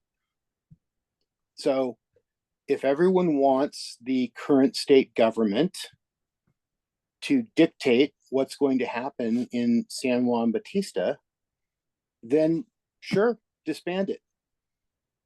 Go ahead, disband it. I think everyone's aware of what's going on in Hollister. Everyone's seen the rampant growth there with no respect for the people who have lived there generationally. So do you want to see 3,000 or 4,000 permits issued surrounding San Juan Bautista? Or do you want to define and dictate what's going to be allowed as opposing to having the state and the developers doing it for you? And I realize that there are people on the council right now who would prefer to have zero growth. Zero growth. I don't care what they say publicly. They're all living in a house. Well, 4 of the 5 of them, I think, are living in a house that was developed by someone else. There was a developer involved. So again, do you want the developers to dictate what's going on? Or do you want to set your own path? You choose. Thank you. Thank you.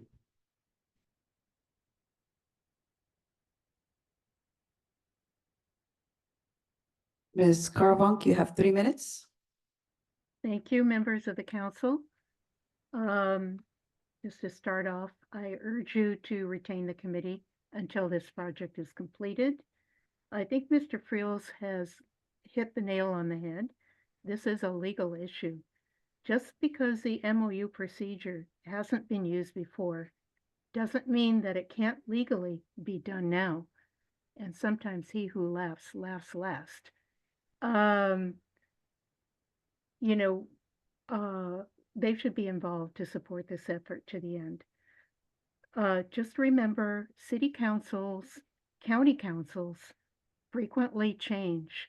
We need an enforceable contract that would protect us in the future from rampant development so that we have a say in what is being built in the surrounding planning area.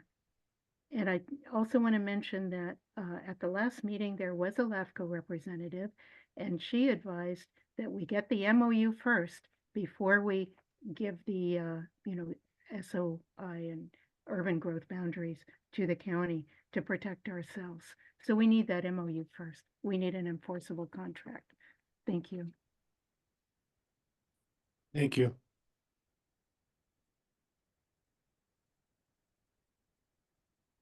Mr. John Hopper, you have 3 minutes. Thank you, Mr. Mayor and members of the council. First, I'd just like to add that the work, and I didn't realize it had been 4.5 years that these folks have put into this enormously important project. It really needs to be saluted. Hats off to them. There are some of us around, and I can't remember if I was on the city council or the planning commission, that have gone through this process before. In fact, worked on creating our original urban boundary agreement and planning strategic plan in area. And it was over these same concerns that some people have expressed. We don't want thousands of people moving here, lots of homes and what have you. I, like John and council member spoke earlier, that I'm one of those council members and planning commissioners that have voted against, developments in this area, but I've also voted in favor of them. When I first read this the other day on whatever group it was posted on, I was very, very, very puzzled.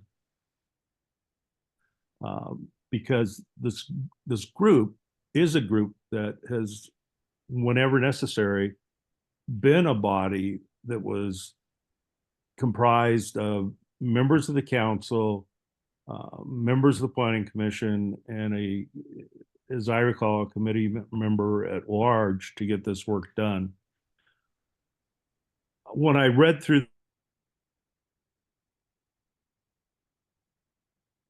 and they've accomplished all of that with the exception of this MOU. Somebody said this earlier, I can't remember the mayor or whoever said this.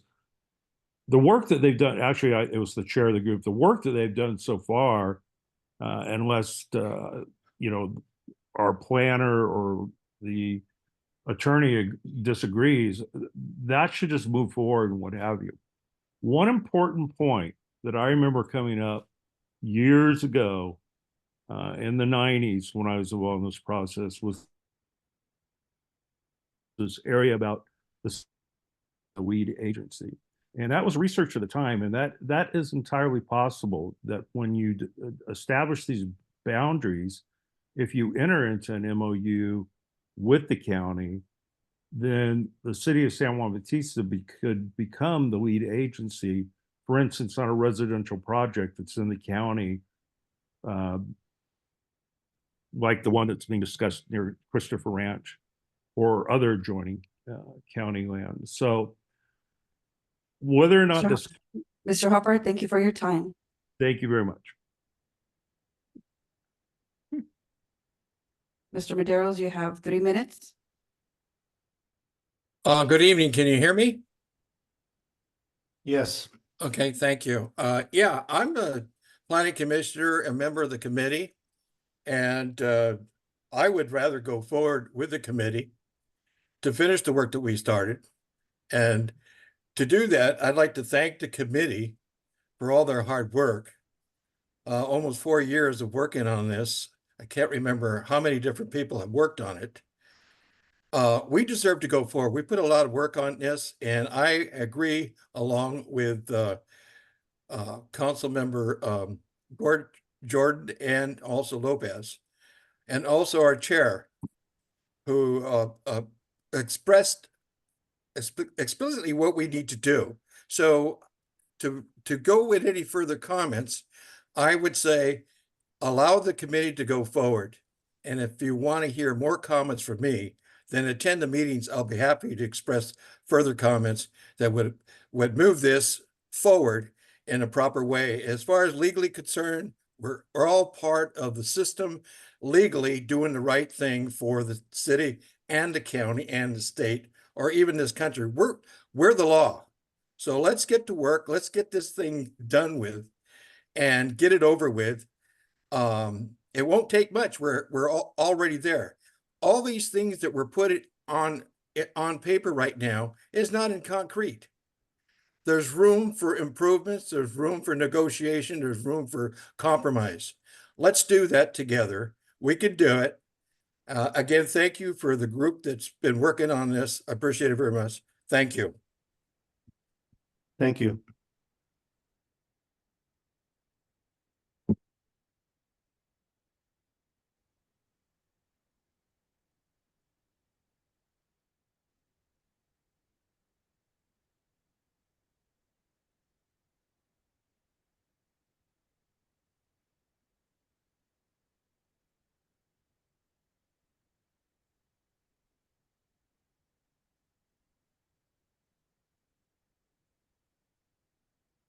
Then we have 4 speaker cards in chambers, Jolene Cosio, followed by Angela Purple. Are they?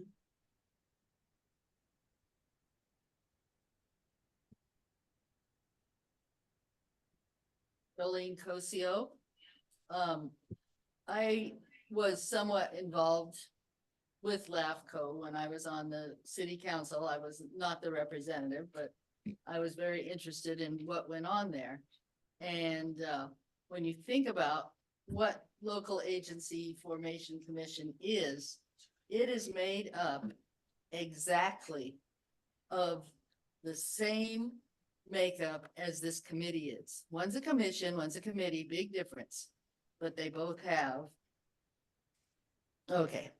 they both have 2 people, in this case from city council, in their case from county, from the supervisors, 2 people from planning commissions, ours from the city, theirs from the county, and 1 person at large, a member of the community. So they have the same makeup, which is a good makeup. You've got your planning commissioners, you've got your city council members, and you've got your member of the community and anybody else who wants to go and join. The local agency formation commission has not had a good relationship with the city. Way in the past, when we lost the $8 million water grant, part of the reason we lost it was certain members of the city council were going forward and spending money from the grant that they didn't have yet on trying to get something done out at the cement plant. They knew the owner of the property. They thought it would make a great bowl to put music and stage, and tried to go for it in its county. Tried to go forward with it on their own, and we're spending money on a company that supposedly was going to help them do that. I'm sure a lot of you, I think you made a little reference to that. It was around 2008, I believe, when that was going on, and subsequently the city lost that grant. And the Urban Growth Boundaries and Sphere of Influence Committee, it just doesn't make any sense. And I'll set up It's I'll put water in your. It's not finished. Direct staff to negotiate a planning area policy Then you have to agreement get with up. county staff instead of. Am I over time already? And it's not gonna cost anything according to the city manager's report. If you use county staff, it's gonna cost something. I don't think they're working for free. And we need local citizens involved in this, and the makeup of the city council and the planning commission is local citizens. I don't know why you'd want to turn it over to staff. The memorandum of understanding to submit it an application to LAFCO to amend the SOI without the UGB SOI committee. And instead of using this committee that's been doing a great job, it just makes no sense. I read a little bit of the SOI, and it includes a lot of infill, which seems like a great idea. Thank you. Thank you.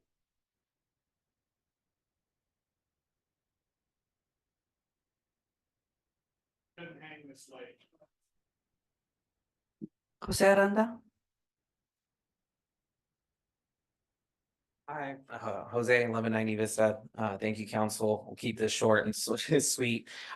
Please retain this committee. They've already done the work. We're on the final step, as they mentioned. All the great work they've done, and I think to hand this off to staff, like we said earlier, they're already have a lot of other priority items to deal with. To give them another thing to do, we'll end up putting this in the back burner and we'll never get it done. So let's just move forward. Sounds like a misunderstanding, and let's just get it done. And also I also agree with Councilmember Freeman. I don't think you were trying to build 500 homes. So thank you.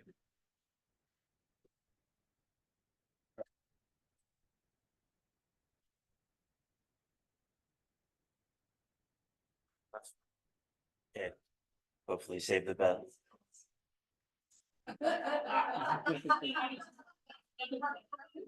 Hopefully I do it in two. I think we would all like to fix this tonight. And what started off as a pretty simple concept, I think became really convoluted somewhere along the way. The lead agency stuff, Mr. Mayor, forgive me, good evening, Mr. Mayor and council members. That lead agency stuff, let's just get rid of it. We don't need that. We don't need to be the lead agency. The original concept was, and I know my good friend Ariel's watching right now, and she'd agree with this. The original concept was, hey, county, if you're going to do something right around us in the area that we care about, our general plan now calls it the area of concern, let us know, let us talk about it, and let us tell you what we think. And we wanted that to be in a formal, as Councilmember Jordan said, document. Can you agree to that, county? I don't think what's objectionable to that. City manager will say, well, they're doing that already. Okay, well then great. They should have no problem putting that in writing. And the transmittal, which is the letting us know, could be the application that the county receives at their counter on technology, sent over to the city manager, because the application will have all the stuff in it that tells you what the development's like. Our discussion as a city could be had with our planning commission, our city council if necessary. And then letting the county know how we feel about the proposal could be a letter from the mayor, from the planning commission chair. We could decide that. So to answer to your question, what's the light at the end of the tunnel? Give us until November. 3 more meetings.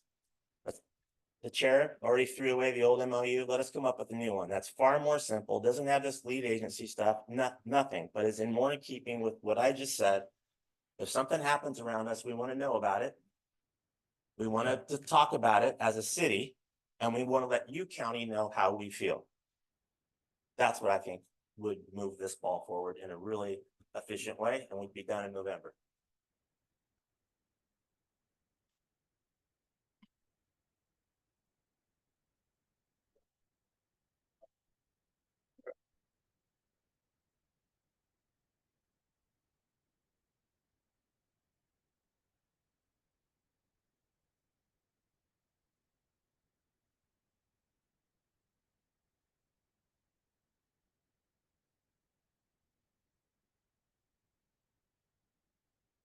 Jennifer, you can speak. Okay, thank you. I wasn't quite sure there. Hello, City Council. Thank you. I'll keep this very brief. I just wanted to bring to your attention that at the last LAFCO meeting, I did formally ask the commission for their approval to work with the SOI UGB committee in working on whatever path was chosen by the city and moving forward as part of the sphere of influence update. So that would include, if you desire, the MOU, taking part in MOU discussions, et cetera. And they did approve that. So my time and use of my time is formally approved in that manner. So I would say make the best use of that. And otherwise, obviously the decision is in the city council's hands, but I am available to support whatever path the city decides to take. Thank you. That was nice to hear.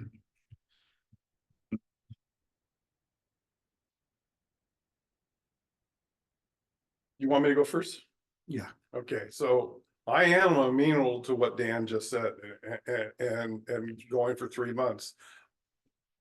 I said at the last meeting that this, to quote Saturday Night Live, is not quite ready for prime time. And it's still not, and we still need to have some questions answered. We need to have questions answered about the legality of quote unquote a planning area. It's not, this is just a personal opinion, and everyone has legal opinions. It's not defensible in the court of law. So if that's the case, why do it? But I am willing to give them another 3 months to come up with a better MOU that maybe it's not so, maybe not quite as specific, or maybe more specific, I don't know. But that we can have a look at, because we need to know county projects in our area. And I think there's an easy way to do that. The county planning department can send the same list of projects that they send to the county planning commission to our planning commission or our city planner, and he or she can distribute those out to everyone who has an interest. I want the conversation to go smoothly between the city and the county as much as anybody, but the MOU that was presented a month or 2 months ago was not going to cut the mustard. Thank you.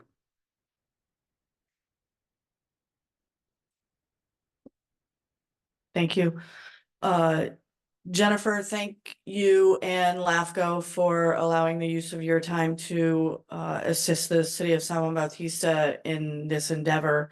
Ariel, always appreciate you and the county for your support in this endeavor as well.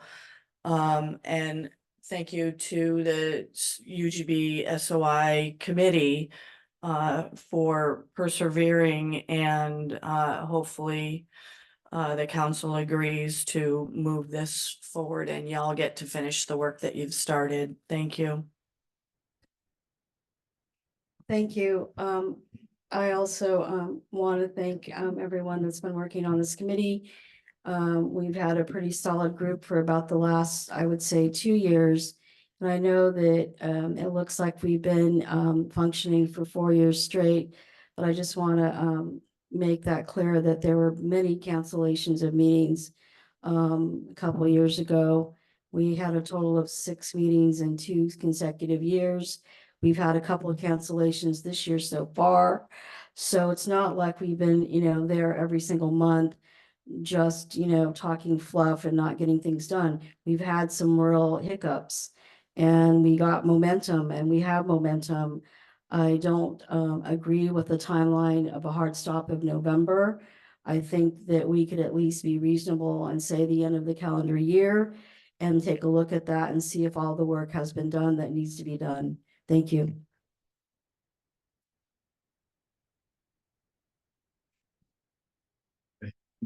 I agree with Chris. I'm not aware of why there's a holdup on moving forward with LAFCO on the sphere of influence.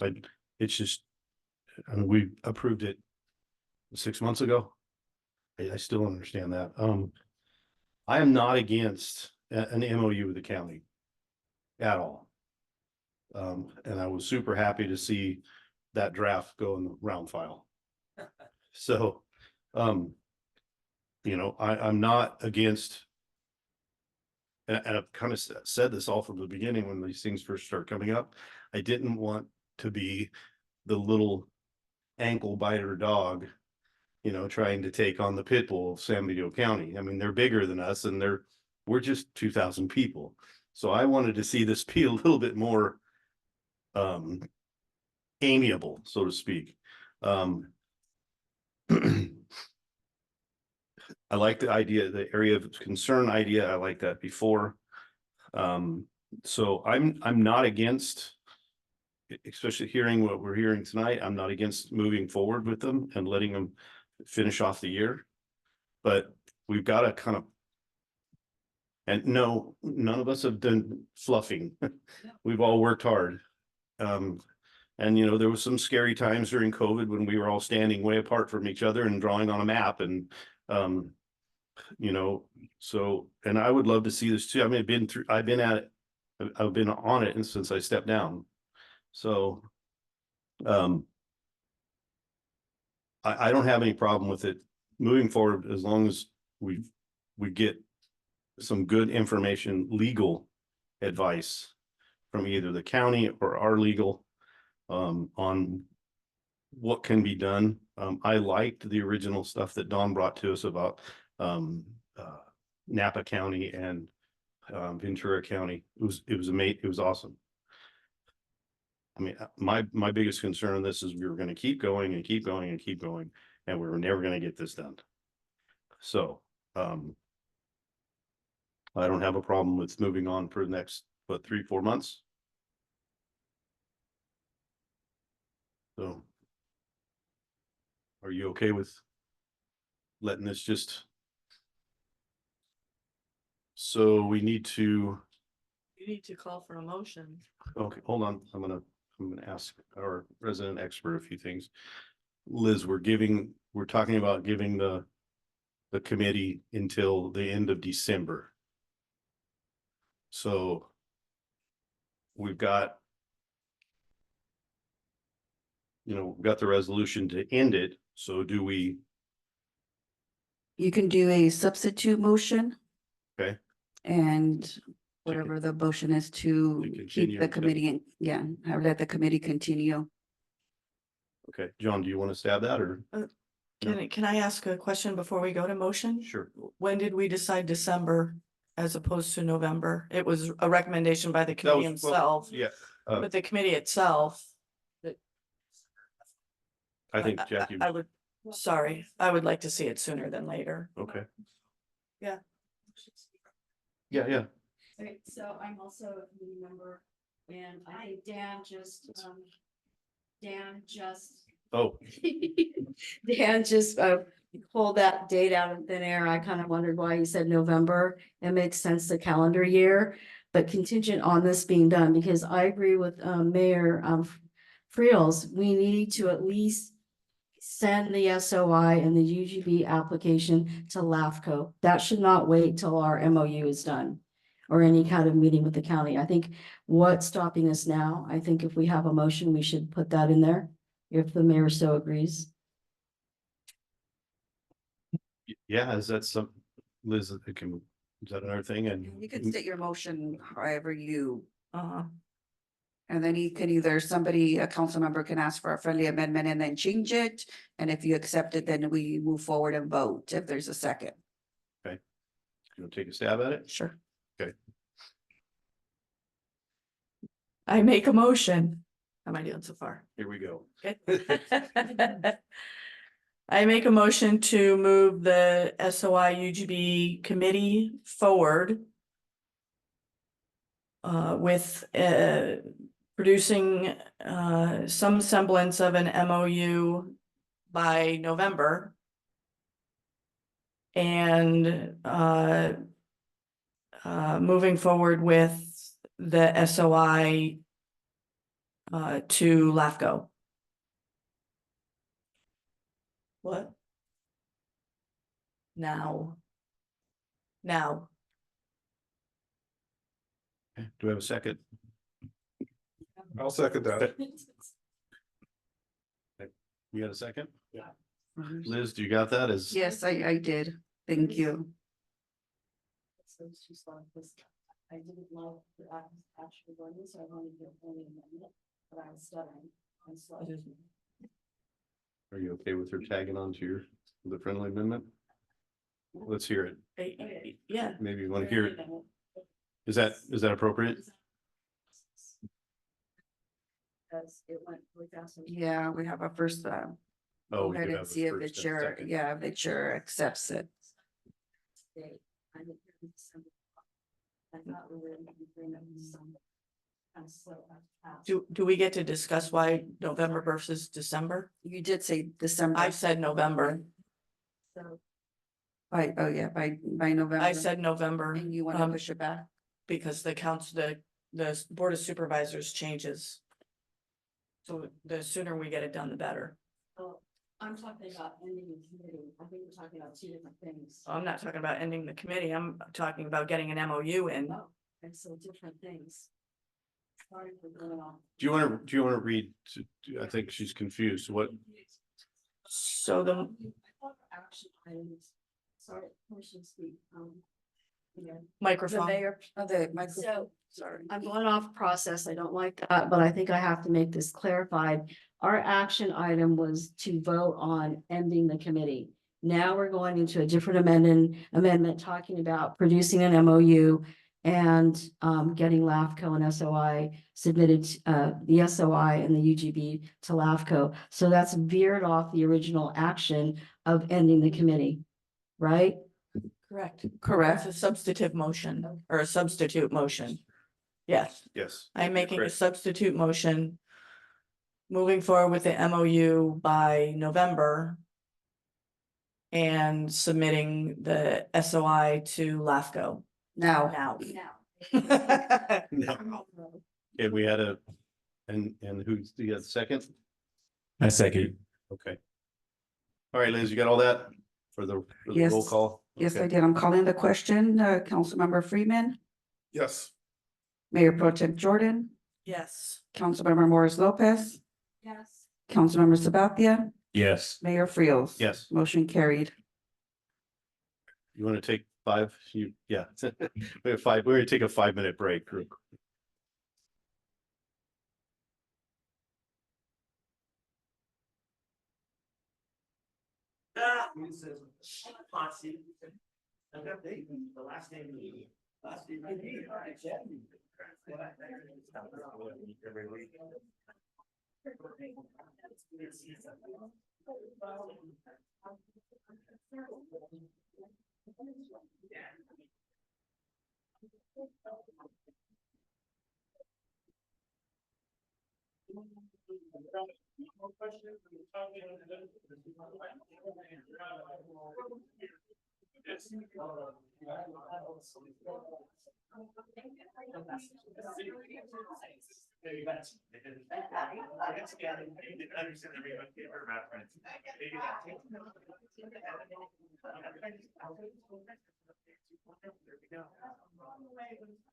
Which county planning commissioner from out? Yeah.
What's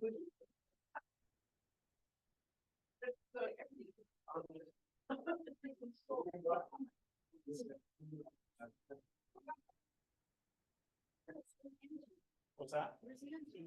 She has to get up. And she's going to do it.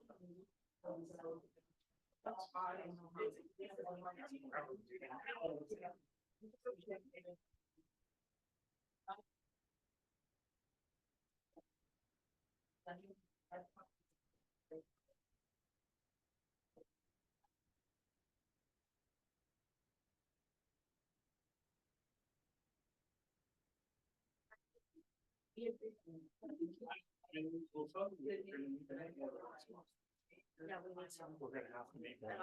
Wednesday.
Scott.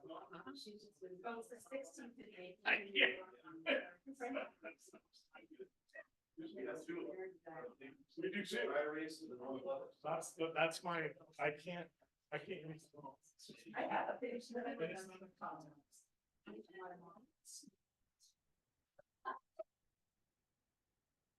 Yeah. Thank you. And it's not being on. What? Our calendars. Oh, right. One of those. They work really good. This is our They bought calendar. They bought it, the city bought their houses for really good. Yeah. Yeah, I bought one for our living room. Jerry. Just this room, but. Yeah. No, one kicks out enough to wear. Yeah, it does.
Hello, let's go. John, shush. Sit. Yeah. Don't make me. Okay. Are we? Yep, that's what I'm getting moving. Are we back on? Are we still recording and everything? Yeah. Okay. We have another action, we have a action item. We ready? Come on, we have 17 minutes. Well, everybody's yapping. Okay, B. We did A, B. League of California Cities LCC voting delegates. Approved a resolution. I'm tired of approving MOU between the city and the county. That's the wrong one. Yeah. Yeah. Where is it? Well, anyway, I got it right here. We need a delegate and an alternate for the league. October 16th through 18th. And that's a voting delegate? Okay. Ooh, I've never done that. No, nobody wants to go to Sacramento, but I've never done that. So I'm kind of interested. Okay. How do they cancel? Yeah. Oh, okay. Okay. Can I go? Sure. Are you okay with that, Leslie? Okay, and then we need. Sorry, absolutely. The whole council can go. It's the League of Cities. Oh, yeah. It's in Long Beach. But if you want to be the delegate, have at your bad self. Is it Long Beach? Yes. Yes, Why did I read Sacramento? Where did I read Sacramento? I just wanted to send you to Sacramento. that's January's. Oh, it is Long Beach. Ew. Sorry, sorry, trying to help you, but it's not working. Yes, I make a motion to have Scott as our delegate. That's the OC, right? Orange County? Yeah, I second. thank you. Wow. And then we need alternate too, but can we do the vote on you first? okay, roll call, please. Jeez, I just completely lost control. Motion made by Jordan, seconded by Sabathia to have Mayor Friels as our delegate, voting delegate. Thank you very much. Calls for the question, Councilmember Freeman, Yes. Mayor Pro Tem Jordan, Yes. Councilmember Morris Lopez, Yes. Councilmember Sabathia, Yes. Mayor Friels. I'm scared. Yes. Motion carried. Oh, and then we need Alternate. alternate. Aye. No? I'll be it. Come on. I'll do it. Yeah, does anybody else want it? Alternate? John? I can go and be alternate. Go ahead. Okay. Okay. You okay? Yeah, Okay. I have been there, done that. Oh, okay. Yeah, I know the rule. I know the ropes. Do we have a motion? Oh, I've been to league things, but not these. No, as a voting delegate. Oh, okay. Yeah, have fun with that. Yeah. I make a motion to have Councilmember Freeman as our alternate. Seconded. call in the question. Councilmember Freeman, Yes. Mayor Pro Tem Jordan, Yes. Councilmember Sabathia, Oops. Councilmember Morris Lopez. Yes. It's late. Councilmember Sabathia, Yes. Mayor Frios. Yes. Yes. Okay, next. All right, we have 10 minutes and I seriously doubt if we're gonna get through the information on utility billing. Does anybody have a preference if we could kind of crank it through in 10 minutes? 10 minutes, which one to do? I'd rather do C. That's more important. Get an update on the fire? Okay, Important for the public to know. yeah, that's true. Don, you good with cranking that out? Okay, let's do it. And then we'll push A, B, and D to a future agenda item. Yeah, To a future agenda. yeah. So I'm writing table on the book. I make a motion to table A, B, and D. Seconded. Can we do that before he gives us a report? Okay. Please. Yep. Councilmember Freeman, Yes. Mayor Pro Tem Jordan, Yes. Councilmember Morris Lopez, Yes. Councilmember Sabathia, Yes. Mayor Frios. Yes. Motion carried.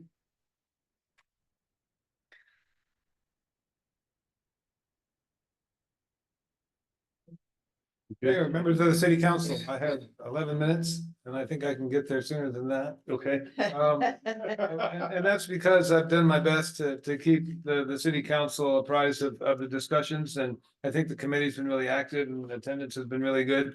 I attached a July 16 memo that summarizes several things. And I did seriously write a Mission Village Voice article this afternoon, bringing us forward to where we are with this whole concept of a feasibility study to form a fire district. Right now, the city of Hollister provides fire services by contract for the county and San Juan Bautista. They recognized about 6 months ago that their 3-year agreement is inequitable and causing them to bear the burden of most of the cost. Because as the fastest growing county, Hollister is not the fastest growing city. So they're spending a lot more money providing fire services outside of their own jurisdiction, and the contracts no longer address their need for cost recovery. So the Fire Advisory Committee received an update at their last meeting on the 15th of August, and at that meeting, it was established that we would come back, that each city council would do two things. Talk about establishing a joint powers agreement, and also talk about drafting a new RFP. And yours truly was asked to draft the new RFP. And so I worked with the chief, and I worked with the city manager of Hollister and with the county acting CAO. And we came up with a 4-page scope that was pretty much well received, I think, at the last meeting when we reviewed it. So we have this draft scope now that will go into a complete RFP. And the committee asked that we return to the next meeting with this RFP. And that is for the purpose, again, of selecting a consulting firm to study the feasibility of forming a district. And that could be a long process. It could be 18 months, but probably more like 2.5 or 3 years, because they look at each parcel and they come up with a different rate of assessment for each parcel, depending not only on the type of service calls that are provided to these areas, but the length of time it takes to travel to them. And we've been studying call statistics, and we've been studying how much our firehouses use. So we have our own engine, we have our own fire station. The county has no fixed assets. So I think really the focus is on working with Hollister. Yes, San Juan and Hollister need to work together, but we've got to get the county to step up and come to an understanding on where they are. So I'm preparing an RFP for the next meeting, which is September 5th. And that will discuss how the consulting firm is chosen.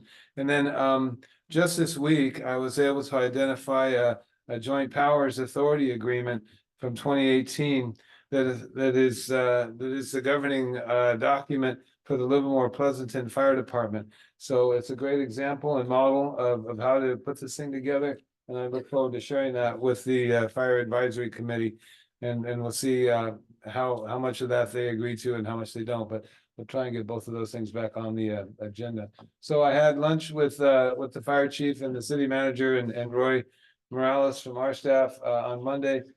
And we talked about an interim agreement, something that we could put into place relatively quickly.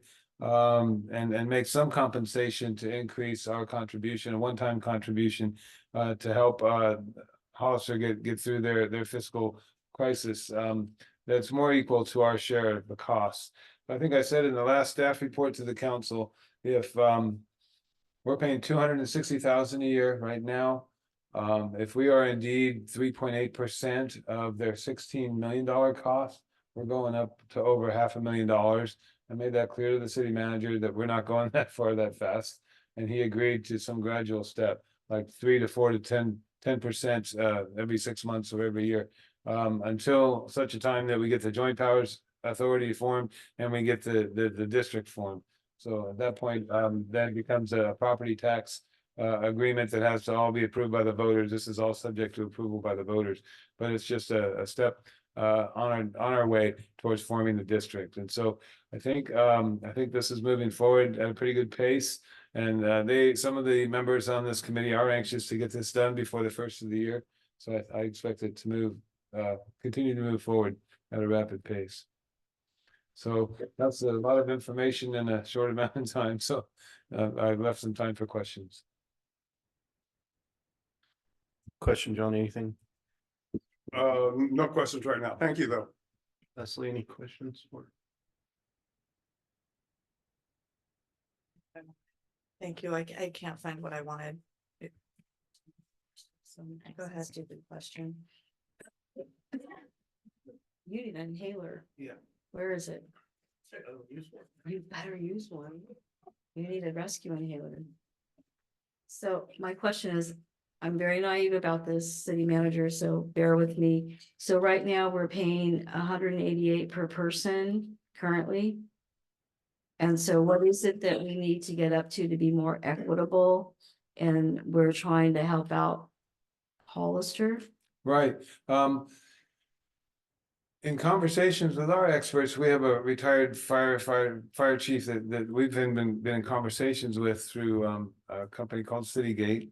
And he has helped at least a dozen different cities look at their cost of fire protection services, and it's closer to $300-400, even $500 per person per capita.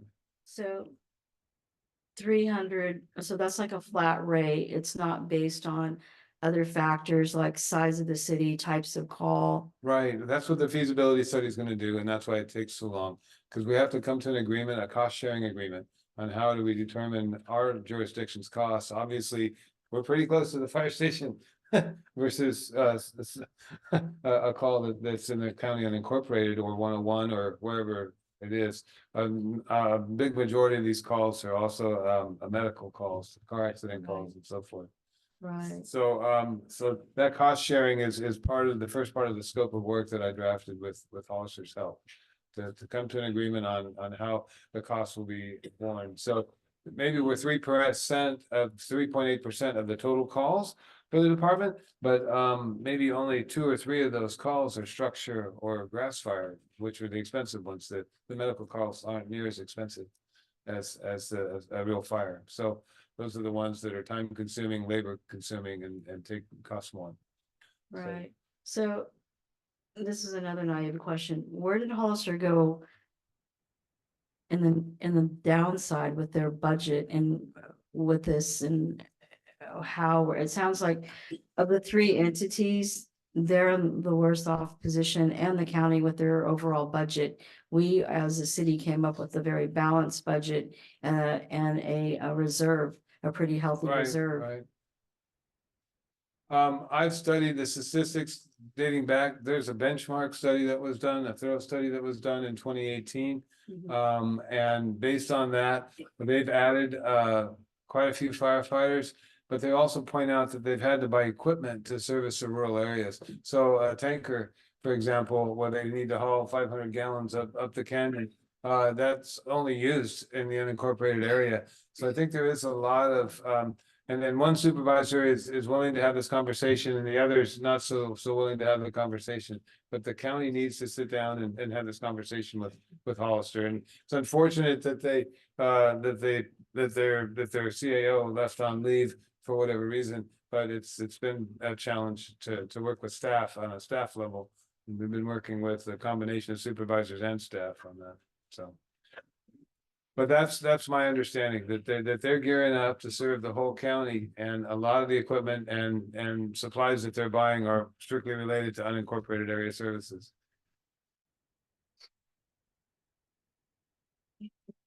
Sorry, questions? Two questions.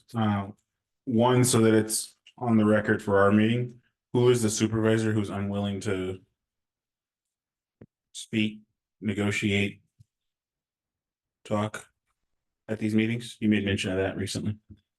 So I had an opportunity to meet with Supervisor Kuro. We spent about 2 hours on a Friday afternoon, and I have a clear understanding of her expectations. I've not had an opportunity to meet with Supervisor Kozmicki. Okay, and it seems like that's because he doesn't want to meet, not because of like scheduling conflicts or anything like that. Not because of scheduling conflicts. Okay, that's unfortunate. Second, as we're looking at the, I know nothing about fire contracts per capita, but as when you're looking at data analytics and data analysis, there are always ways to slice the pie. And often people will latch onto the way to slice the pie that is solving their most immediate need. I trust that we're looking at, when we do these analyses, looking at the data from multiple angles. Yes. The percentage of citizenship between County, Hollister, and ourselves is not the only way Correct. to look at that. And so I just want to encourage you to keep looking at that from multiple angles and bringing that to the table. And then as we look at you talked about a stair step, like, hey, increasing over, make sure we have some reasonable not to exceed, and maybe we vote on. No, you will. You'll vote on the interim agreement, so you'll have the opportunity to. We have some Absolutely. cap. Other than that, Yeah, the using a variety of different metrics to determine our cost share is exactly the advice we got from Citygate. Yeah, and then just a few things. Jackie mentioned that was kind of expensive. It's actually, we're cutting a pretty good deal. That's 3 people. 7 days a week. Yeah, So 9 total. So it's a pretty good deal. The assessment or the district analysis will be completely impartial. It's a professional agency doing it, and then what normally works out for the joint powers agreement is what Don's talking about, with the kind of the figure out the cost sharing. If a district is approved, then it would be an assessment per parcel, and it would be basically, you would pay the same exact amount as I would, percentage wise on the assessments. That way, everybody in the county is it's fair. It's a fair way to do it. Everybody in the county pays. If you have somebody that owns a 15,000 square foot home, they're gonna have to pay a little bit more, because the assessed value. And that's well, no, it wouldn't be so much property, it would be the other resident, because a 5,000 acre cattle ranch really doesn't affect it. And that's state's part. Yeah, but that's state responsibility, so we don't have to pay for that.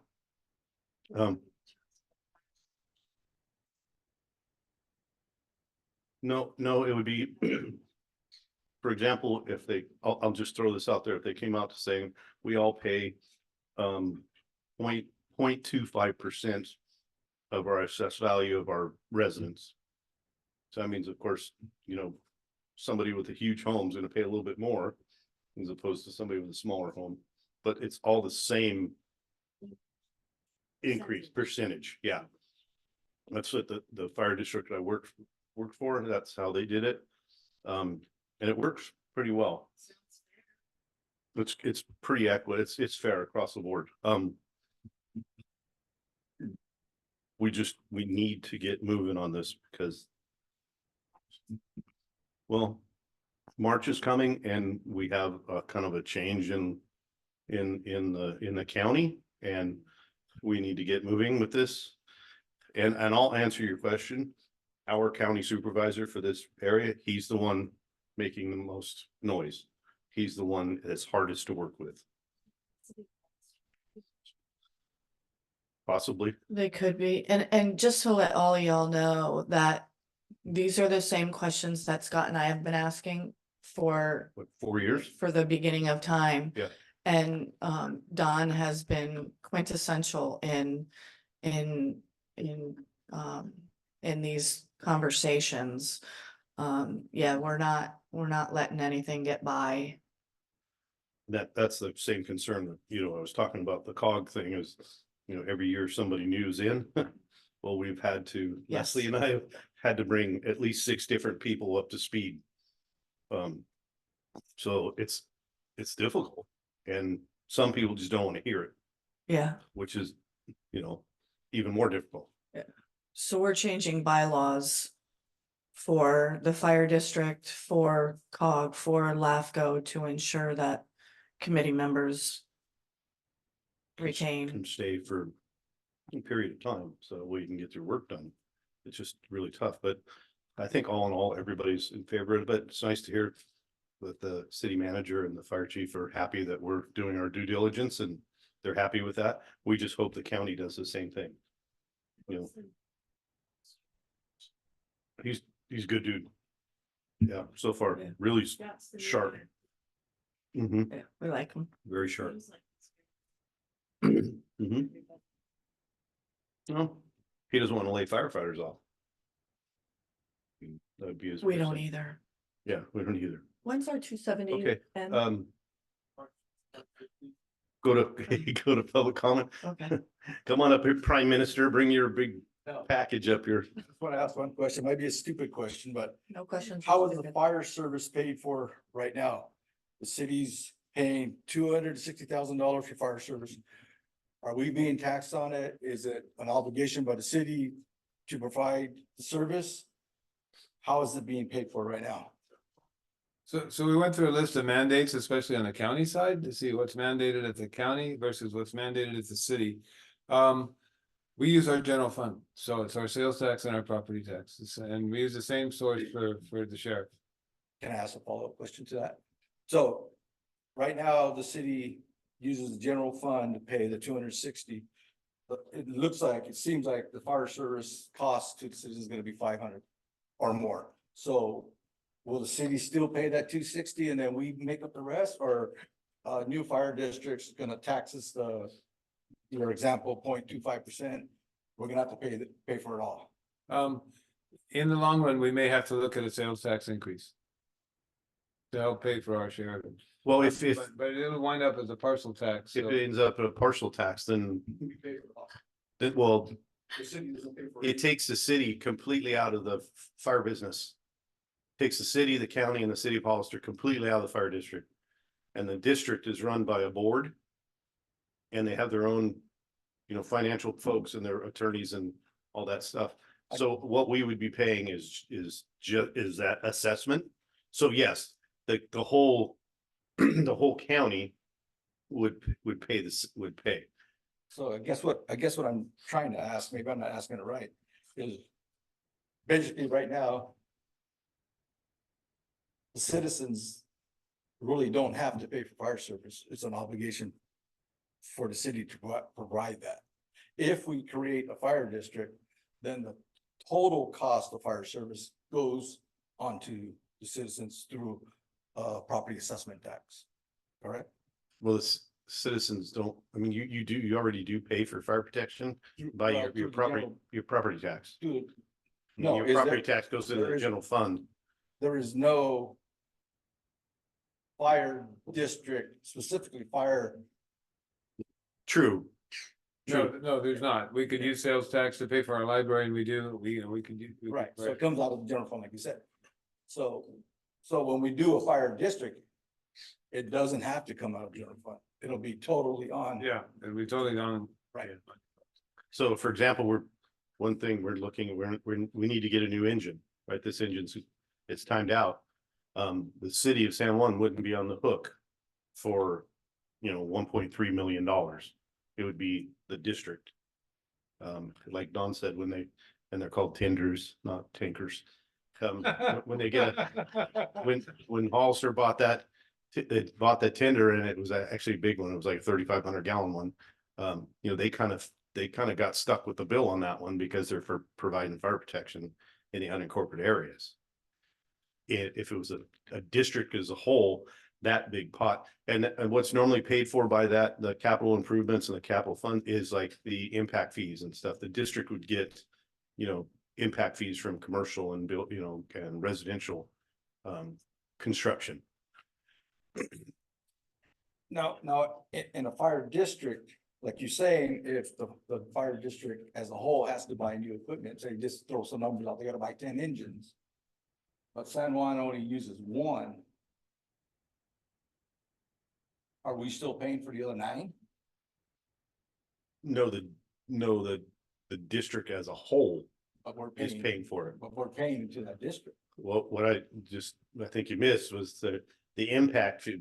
The grand majority of a lot of that stuff, especially in the bigger counties that move are building faster. Yeah. They get this huge, that's called a war chest, like impact fees. And the impact fees pay for like building the fire stations and getting fire engines, but we would be, one rig, if they needed to put one here, but we wouldn't pay. San Juan wouldn't cut a check for $1.5 million. The fire district would be paying for it. All right, I'll talk to you about it. Not on my walk tomorrow. I know. Okay, so we beat this to death. Okay. I make a motion to adjourn. Oh, Second. Hold on. Oh, sorry. Hold on. We had a little issue, so we move forward with the sphere of influence. I asked you if you wanted to be on the committee, and I was hoping that it would be on the agenda after the sphere of influence, so that way we can appoint, the council could appoint. Because what I do is I appoint and you approve, correct? So Is it not just a mayoral appointment and we don't have to approve or not? well, we approve like all the The other list ones. that you make? No, you just say you guys are all on what you're on. I remember we voted to approve those folks like as a whole. I'm pretty sure. I don't know about that. Liz? Hit me. Who are you appointing? And is this on the agenda? EJ. I second your approval. It's not on the agenda though. I know, so I don't know why we're discussing. Well, I was supposed to say, That's should we what I do mean. it? If it's a mayoral decision, you can make that decision without any vote. All right, well, let's find that out. And if not, maybe we can do like a 10-minute special meeting. Right? I don't know. Okay. All right. So do you want to do that again, the adjourn? I make a motion to adjourn. Seconded. Okay, Liz, can we have a roll call, please? Take your. Councilmember Freeman, Yes. Mayor Pro Tem Jordan, Yes, that one or that other one. Councilmember Morris Lopez, Yes. Councilmember Sabathia, Yes. Mayor Frios. Yes.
That's what sounds like jag.